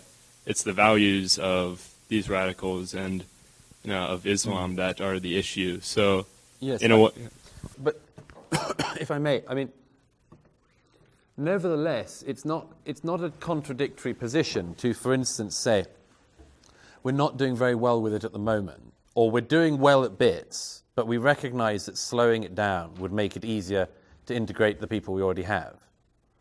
I mean, we all know examples in our lives of this. If you're from a particular school, for instance, or whatever you call before you go to school, as you call it here. Well, what do you call this? University, yeah. But you also call this school, don't you? Anyhow, well, what we would call school before you go to college, we all know that if you go with a group of people you know well already, you're quite likely to stick with those people quite a lot of the time. Okay, or they're people from your hometown, or people who are at your school. If you go to a place with a group of friends, it's possible that you'll jinx each other from making many new friendships because you'll spend a lot of time with each other. It's not mad to think that the larger the number of people who come in knowing other people like them, the less need they have to go out into the rest of the society and to be a part of it. I mean, I think a lot of evidence shows that the larger the number of people you bring in at the same time from the same place, the less likely it is that they're going to go out and involve themselves in the rest of the country and the rest of society, because they don't have to. They can just pursue the life they recognize with the people they recognize in a different place. So I think it's at the very least, one should see it's being reasonable to take the view that it's not going to solve all the problems, it doesn't stop all the terrorism, but that if you have a challenge, let's say, it doesn't make a lot of sense to, for instance, ramp up the migration within which the challenge exists. And I mean, it seems obvious to me, and I think it seems obvious to most of the public, but of course, I mean, you have all these other challenges ahead of you still. But I mean, we are very, very, very, very bad in this country, as in mine, of really knowing even which questions to ask and what, the most basic things we don't do anymore, in terms of background check, in terms of, we always have these dreams that there are people in our society who really know what they're doing. I'm afraid the more you learn, the less you believe that. There was one here somewhere. Yeah. So I normally don't consider myself to be like very informed in these sorts of topics, but you brought up a discussion on how like liberals and people are like. Well, you also agreed with him that like they don't necessarily like take a stance. They don't necessarily say something about like when the situation arises. They don't like speak to the people, sort of. And then like more like radical extreme people, like people would, well, some people would consider Trump to be one of these kind of people, would like speak out in this positions, which is why people like rally behind them. But I couldn't help but notice that like I wouldn't say the liberals are not speaking out because of like them being liberal, like the people that are liberal are not speaking out because they're like liberal stuff. I would say it's because they're in power, and like I feel like it's easier to not necessarily judge, but it's easier to give opinions when you're not directly involved in what's going on. And you said that you would like them to at least say something, and you also gave an example of like a scenario where someone like said something. You said he supported the Sharia laws or whatever. I don't necessarily. I think like okay, that's a bit too extreme. But I just wanted to know what if you were in that kind of position, what would you say? Because it's really, really difficult to say something. And the reason why people don't speak we're just in a time where most of the people at the top are like liberals and stuff like that. But I feel like it doesn't have anything to do with what like political party they support and stuff. I just feel like it's really difficult to like give an opinion or to say something that like the general consensus will agree on, or to say something that would work. So I just wanted to know what you would say in those sort of scenarios and cases. It's a very good question. I have at the end of my book, my publisher said to me, you must write a chapter about how to get out of this situation and make sure you don't entirely depress your readers. And I said, look, I'll do what I can. And I wrote a chapter on what I said, what we could do. And then I wrote a chapter saying what I think we will nevertheless do. And there are some things, some fairly specific things. They basically come down to two things. One is, they say, it's to slow the flow. You don't need to say there's a ban or a moratorium on immigration, but slow the flow. You can't. It's very, very unlikely that a country like Sweden holds together in a decent way if you kept 2015 levels of immigration up. So you slow down the flow. You have to work out, as I said earlier, something to do with the language of exclusion. There has to be a punishment for not going along with this, or at least very, very badly going against it. But there's a whole set of other things. And I just would say one other thing to your point about the liberals and the difficulty of speaking to it. I think there's one thing that doesn't help, which is an exaggeration. I make no comment about whether this is the case here, but an exaggeration in certain countries in Europe that I know very well, like Britain, an exaggeration of the nature of the public's imminent lynch mobbery. there is a way in which it's talked about as if the public are a lynch mob in waiting, which I think is highly dangerous. My own experience, having lived most of my life, travelled very widely, but lived most of my life in Britain, is that the British public are not some terrible gang who are going to break out and kill everyone at the moment. They're actually very tolerant, decent people who would like to be listened to, but who don't need to be treated as if they are this rampaging mob about to go off. And I think that there is a very troubling divide that has grown. Maybe it grows when you're in politics and so on. You're right, it's very easy to critique it from the outside. If you are in charge, you have to be careful. But I think that there is an exaggerated fear of the public that has been incubated among politicians, and particularly among liberal politicians. And I think they should feel. I think they should feel more confident in us, the public, that we're not that. Scott more, and then maybe two more, and then. I'm all right. It's about 5 a.m. I think, but as it happens, I'm a night owl. So. What do you think the implications of the immigration crisis and globalization in general are for nationalism as an ideology? So we were sort of dancing around that concept with the multiculturalism. I'm talking about like the modern invention of the nation state, and also how do you think you put that in conversation with like the clash of civilizations? Samuel Huntington, that sort of idea. Yes, I can't bring myself to talk about Samuel Huntington's thesis because it's just so much to wade through before you get to the issue. What he warned about isn't insane. I mean, some of it is happening. Some of it's a perennial risk. But I think his thesis is so much misunderstood that it's hard to do justice to briefly. But as for the nationalism, I say in the book that, look, all peoples everywhere at all times have sought a sense of belonging and meaning. And that's not going to change. We're not going to be able to rewire our brains or our prefrontal lobes for the coming millennia. And so it seems to me that you have to recognize what are the available options for belonging.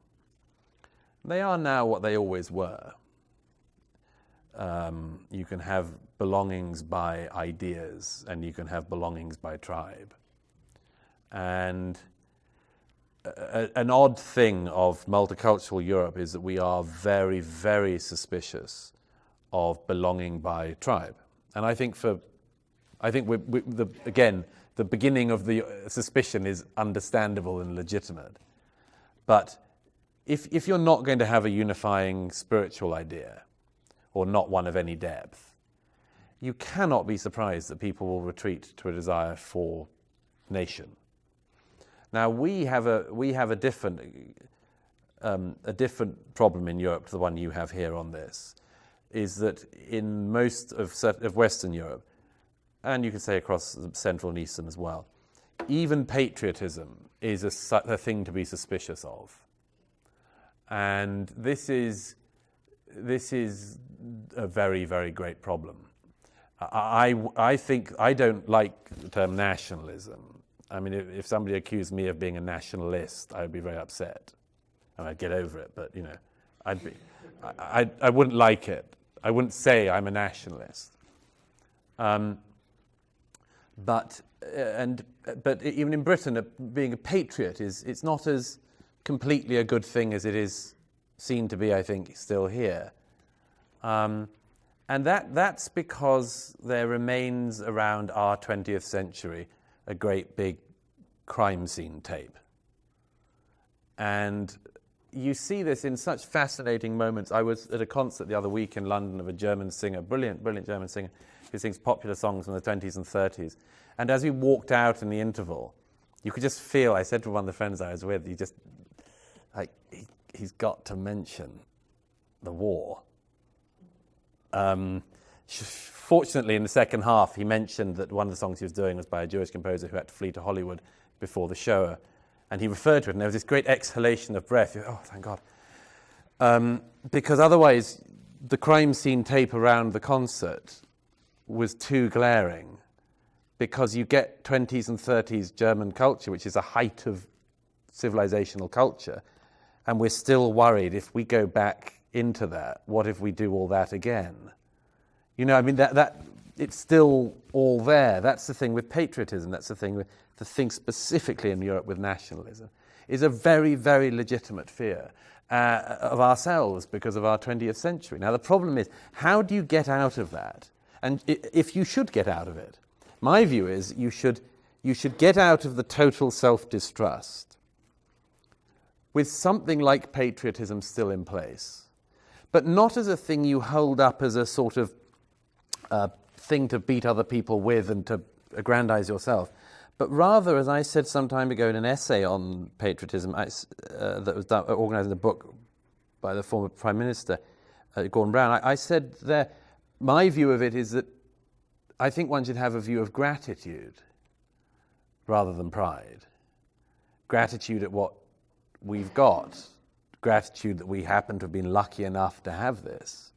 And that, I suppose it goes back to the first question about European identity and European culture. That's my own attitude towards it, and one which I would like other people to join in on. But I'm very, very worried that if you deracinate the public square of every other form of identity, that will obviously be one that people will go back to.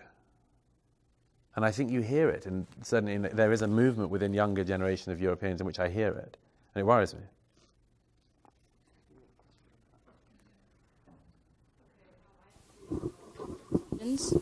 I'm from Sweden, and you brought up Sweden quite a few times, so I'm interested in that.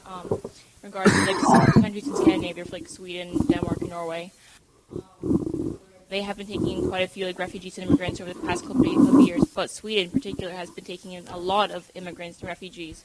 And I don't know if you can answer this, but like, why do you think Sweden is taking in more immigrants than like Norway and Denmark? Like the other two countries, like the latter two, they've tried to cap it because they don't want to like disrupt their population, whatever. But Sweden continues to take it in, even though there's a lot of people on the right side, a lot of nationalists, not even nationalists, just people in general just don't want to take any more immigrants. Why do you think that is? Very good question. Did the gentleman there have one as well? Because then I could do them both. Do you have a question? Do you want to do it then? I could do them. I'll do them both.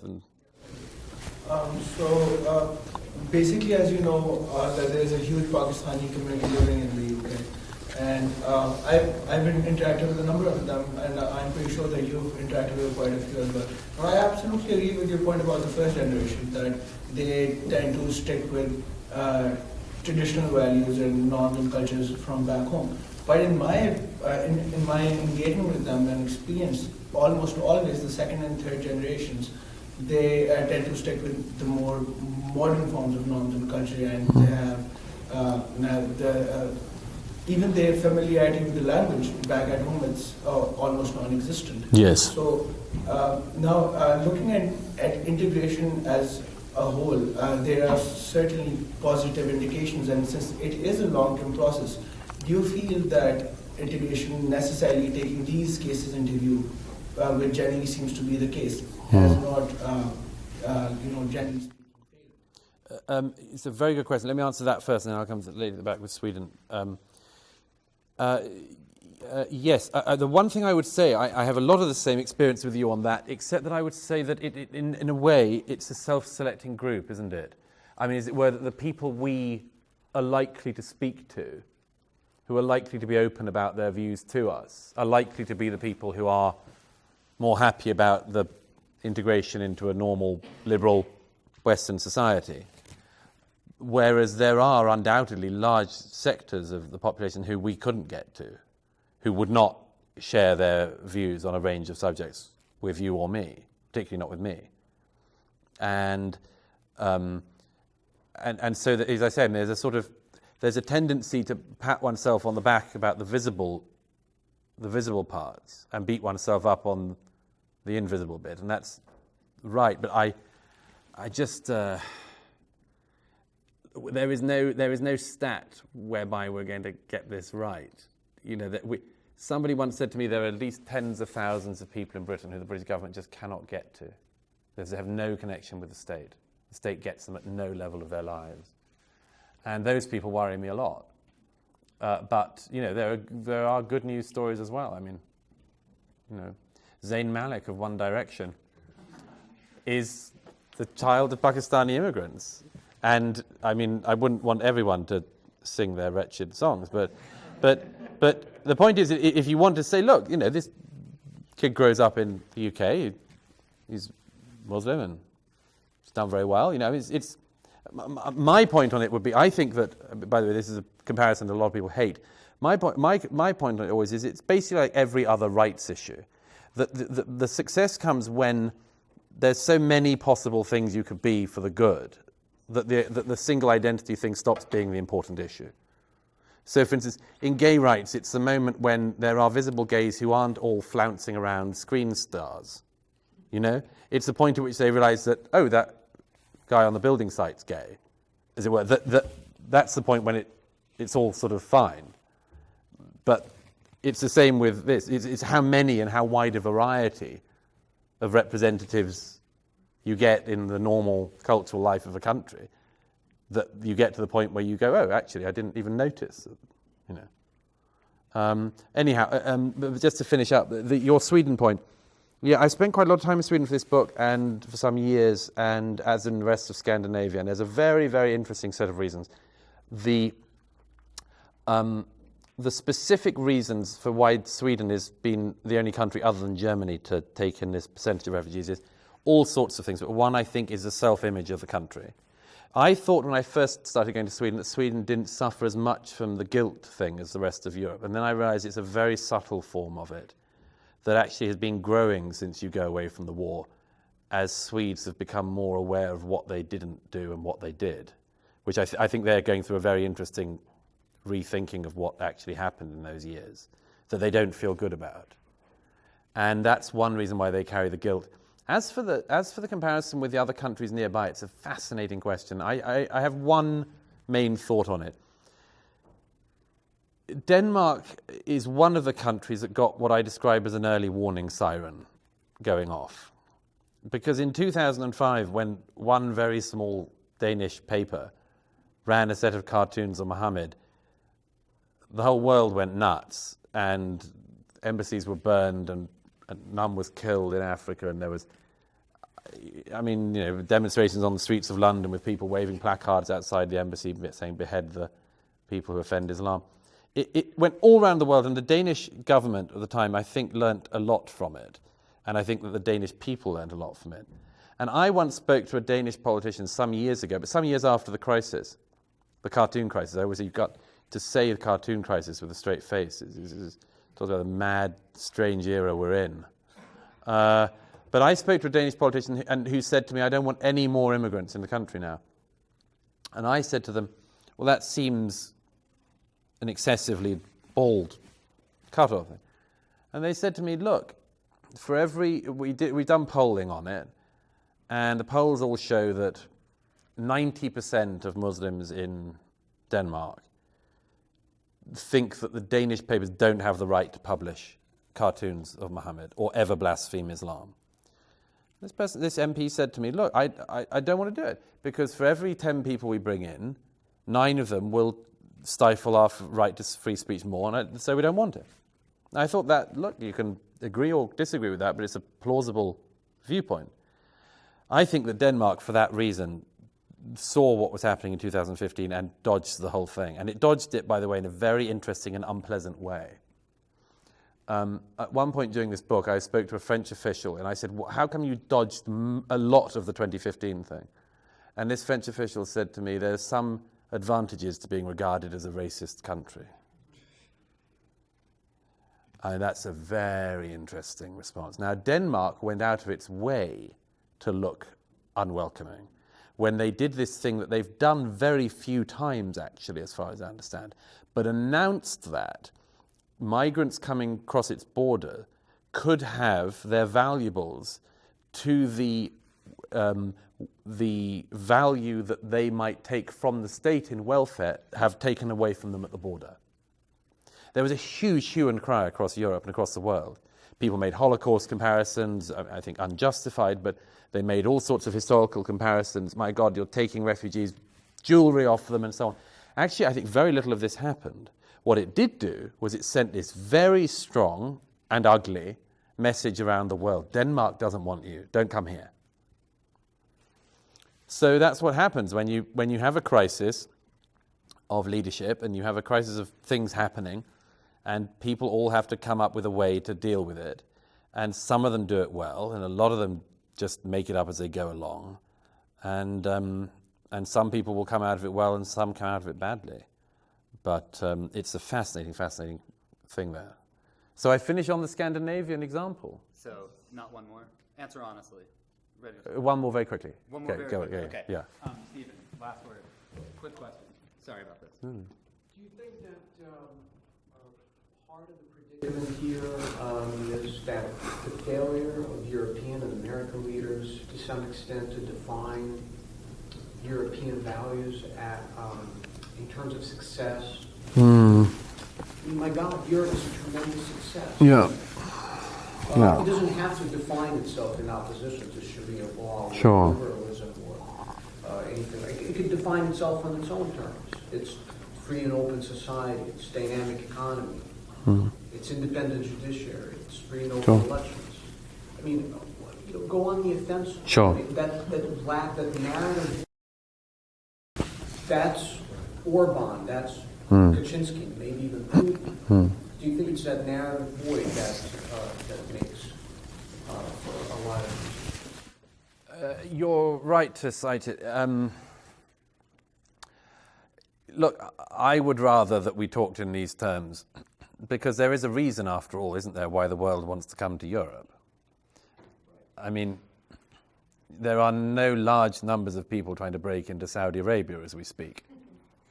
And there's a reason. So it's flattering, but I would say it's other things as well. I would say it's the cultural acquisition of it, which is or did used to be seen as a global inheritance and not a European thing alone. But you have to know what is available to be lost in order to want to preserve it. And what I think is at threat is not just the political liberalism in the real sense, but the culture which produced it. If you asked me to think of what, for me, defined Europe, I would not think of any Bill of Rights or legal statute or anything else. I would think of Venice, St. Peter's in Rome, the Vatican, the Louvre. I could go on all night. Bach, Dante, Goethe, Voltaire, and on it goes. But in a way, we are worried about arguing that. And it reminds me slightly of something that there's a famous story of when they first started sending things to the moon or sending rockets into outer space.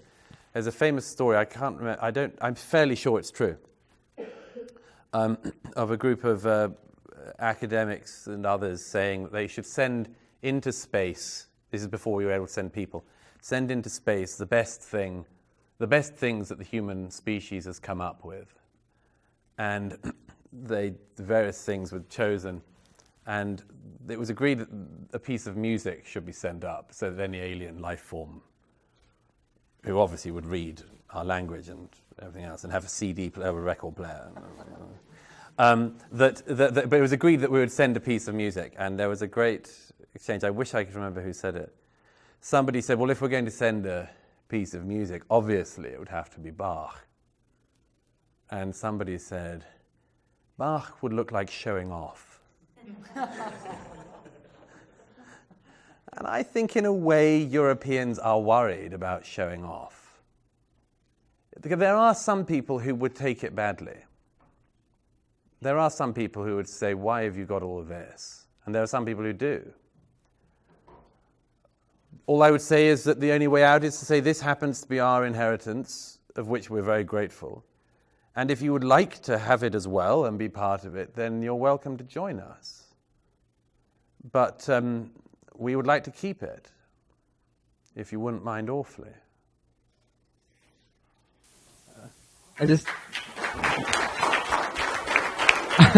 I just wanted to, on a lighter note, say that given, in the light of what is happening currently in Saudi Arabia, that people are not going into Saudi Arabia because apparently the hotels are filled. With members of the Saudi royal family. Yes. Yeah. Well, on that note, thank you so much. Thank you so much. It's a great pleasure. Thank you all. Thank you for staying so late and